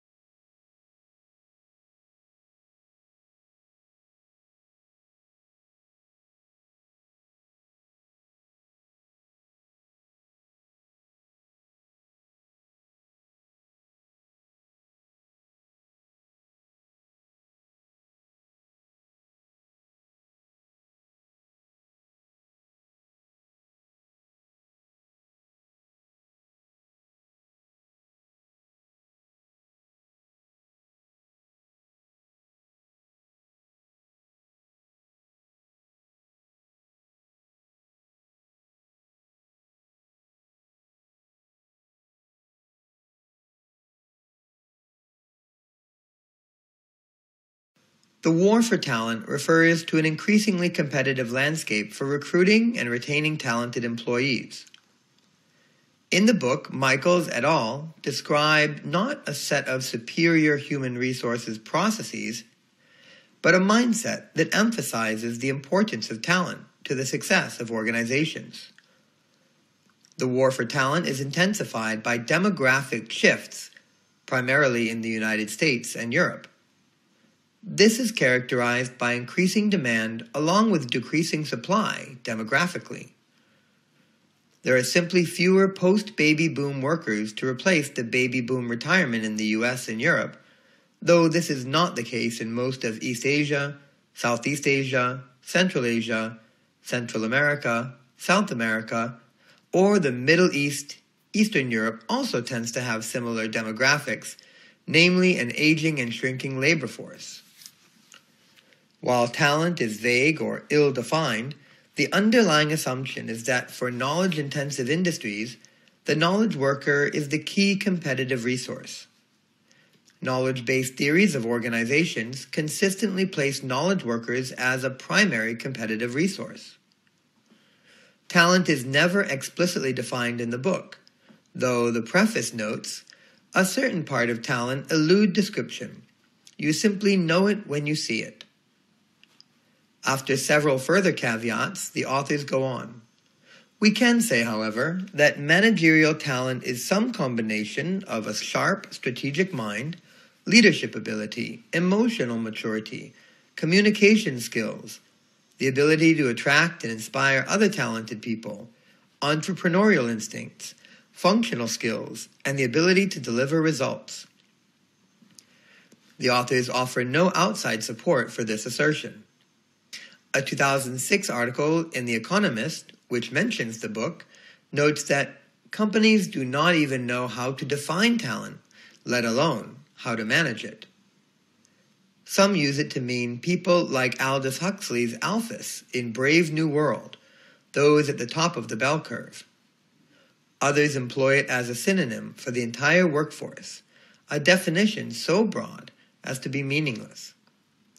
The war for talent is seen by various sources as becoming irrelevant during economic downturns. However, there have been highly visible talent poaching by solvent firms of others who have economic hardship.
John Milton is best known for his poetry, especially Paradise Lost, but also for the more accessible and shorter Lycidas and L'Allegro and Il Penseroso, plus one or two sonnets you will find in most anthologies.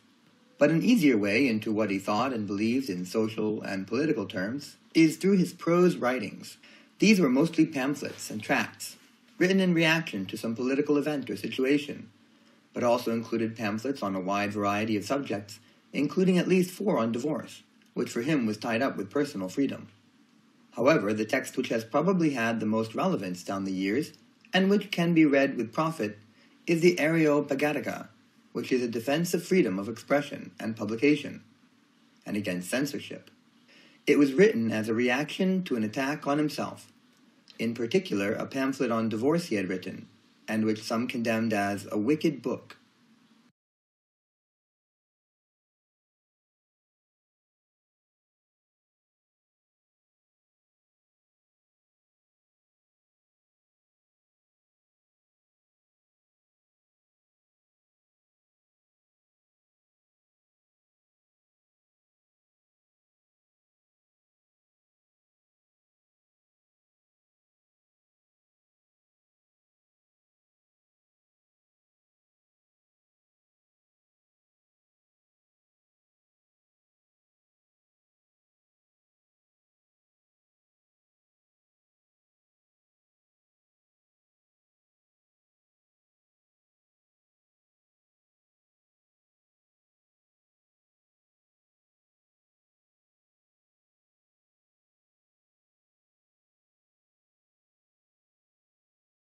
The question today of what makes a luxury brand and how do we distinguish it is very hard to answer. The standard business response is to say they are more exclusive, and we get exclusivity by having high price and relatively small amounts of the product available.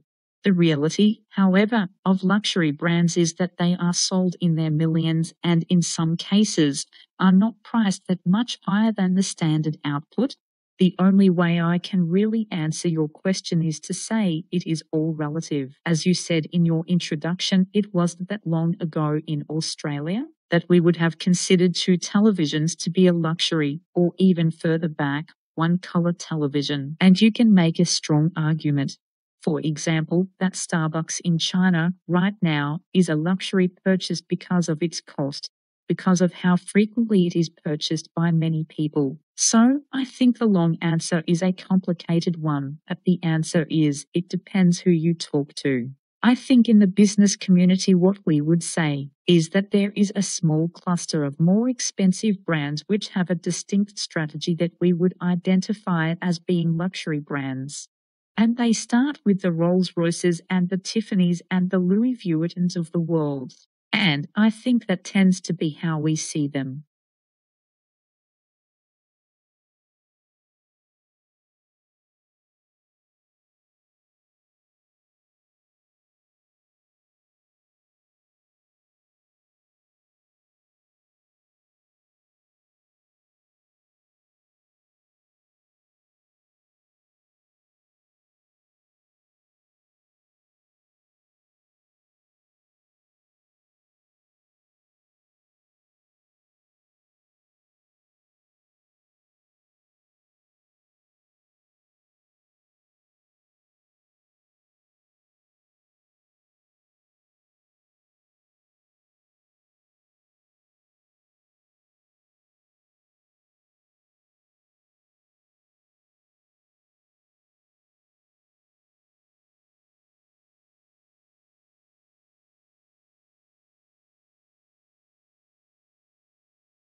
Today, this course you are going to take is about what is engineering and how to work with a complicated system. You guys should know the answers because all of you guys are from the engineering course, especially when you design, build, debug, and develop something new. During this process, you are working with a complicated system. How to program complicated systems and how would you know it actually works before producing it? Sometimes the inspirations are from your daily life. You'd probably need to consider your personal life experience. and from the common everyday life to the tiny things that you cannot see virtually, and the inspirations normally exist in the tiny levels. A complicated system such as your laptops running Microsoft systems, that means the system is not able to see, which means you guys have to virtualize it.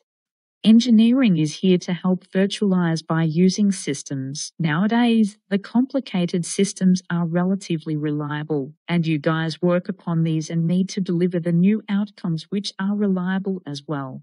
This is what we do now and we are good at. Engineering is to help virtualize by using systems. In order to develop and produce a reliable system, you need consider more on the risks, potentials, predictability and accuracy.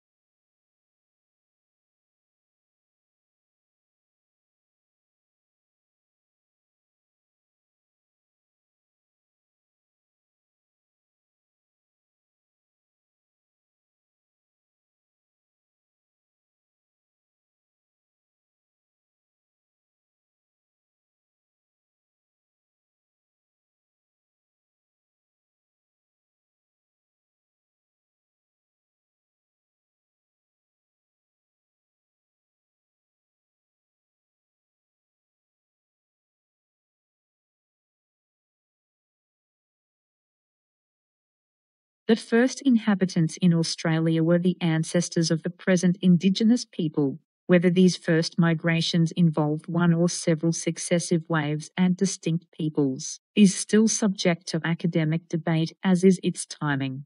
The minimum widely accepted time frame places presence of humans in Australia at 40,000 to 43,000 years before present, while the upper range supported by others is 60,000 to 70,000 years BP.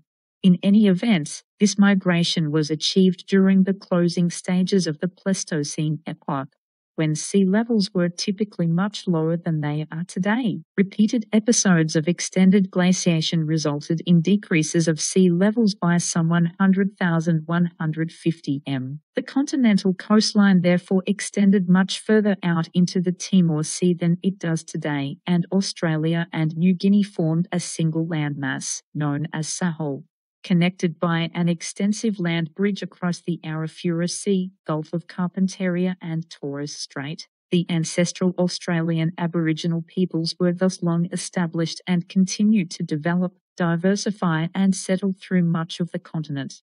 As the sea levels again rose at the terminus of the most recent glacial period some 10,000 years ago, the Australian continent once more became a separated landmass. However, the newly formed 150 km wide Torres Strait with its chain of islands still provided the means for cultural contact and trade between New Guinea and the northern Cape York Peninsula. During the 1970s and 1980s, around 120,000 Southern Asian refugees migrated to Australia.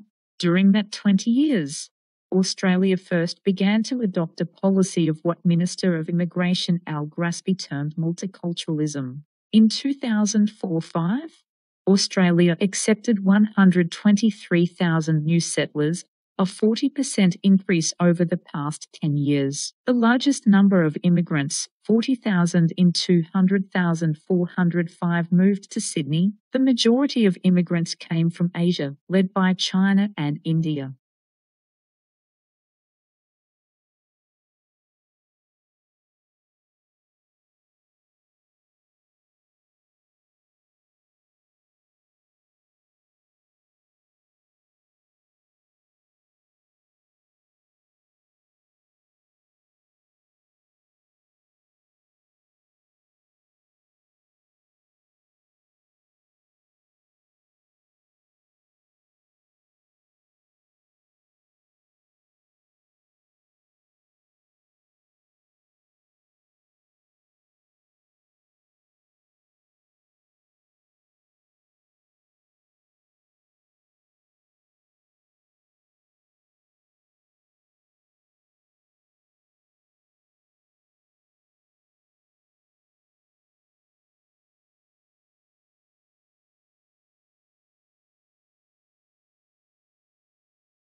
Honeybees do a waggle dance to direct other bees to sources of nectar. But dancing bees like this one can be halted by a headbutt from another bee. Now researchers have found that this headbutt is actually a warning signal. A feeding station was set up in the lab to mimic a source of nectar. Then foraging bees were introduced to dangers at the station, such as competition from rival colonies. When foragers returned to the hive, they stopped bees dancing. Scientists think the behavior warns dancers of a dangerous source of nectar.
Why the bumblebees pick some flowers over others. Researchers have known for a while that flowers' color can be a signal. Color in shorthand that says to a bee, "Hey, I get some good quality nectar here. Want to stop by for a visit?" But new findings show that bees also use color to get clues about a flower's temperature.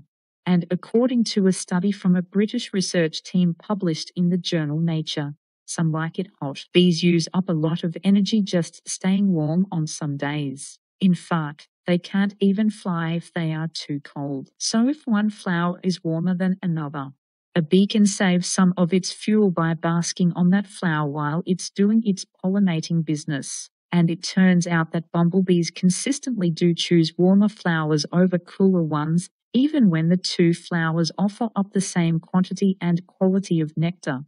Some plants seem to be evolutionarily adapted to be slightly warmer because the warmer ones get visited more by the chilly bees. When it comes to getting pollinated, apparently the heat is on, and that is the boss.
Let me start with the brain and the functions of learning and memory. Because what we've discovered over the past 10 or so years is that you need sleep after learning to essentially hit the save button on those new memories so that you don't forget. But recently, we discovered that you also need sleep before learning to actually prepare your brain, almost like a dry sponge ready to initially soak up new information. And without sleep, the memory circuits of the brain essentially become waterlogged, as it were, and you can't absorb new memories.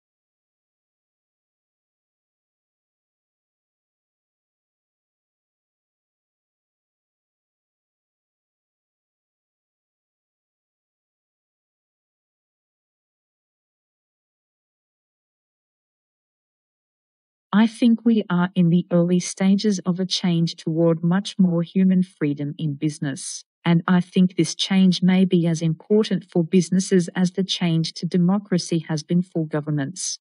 The reason I think that's happening is because it's now possible for the first time in human history to have the economic benefits of very large organizations. Things like economies of scale and knowledge, and at the same time to have the human benefits of small organizations. Things like freedom, flexibility, creativity, and motivation. The reason I think that's possible is because information technology has now reduced the cost of communication to such a low level that it's now possible for huge numbers of people, even in very large organizations, to have enough information to make sensible decisions for themselves, instead of just following orders from someone above them who supposedly knows more than they do in a management hierarchy.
I suppose you wouldn't expect perhaps to find a mathematician in a museum of historical objects, but actually the objects that I've been drawn to in this museum have quite a lot of mathematical significance. These Neolithic stones discovered in Scotland, dating back 5,000 years, are probably the first examples of humans exploring the concept of symmetry. And that's what I do as a practicing mathematician. I spend my life trying to understand what symmetries are possible in nature and in mathematics and abstractly. And here, I've got a connection going back 5,000 years to people who are already trying to understand, how can I arrange patches on the side of these stone balls in a symmetrical manner? One of the intriguing things about these stones is that we don't actually know what they're for. They might have been for divination, trying to predict the future. They might have been part of a game. They look very much like dice, but we don't really think there's any game associated with them. Maybe they were just for chucking around. They're very nice in the hand when you hold them. Or maybe they were symbols of power in the clan. I suppose that's why I like them, because we don't really know what they are. If I had a theory about why they were doing this, it would be that actually they were starting to be mathematicians. And that here we see the first example of abstract thought at work, that these weren't for a purpose. Mathematics is a great subject, created a lot of the technology around us, but mathematicians, we create our mathematical objects for the joy and the beauty. So it would be lovely to think that these didn't actually have a use, that they were just really a celebration of what's possible.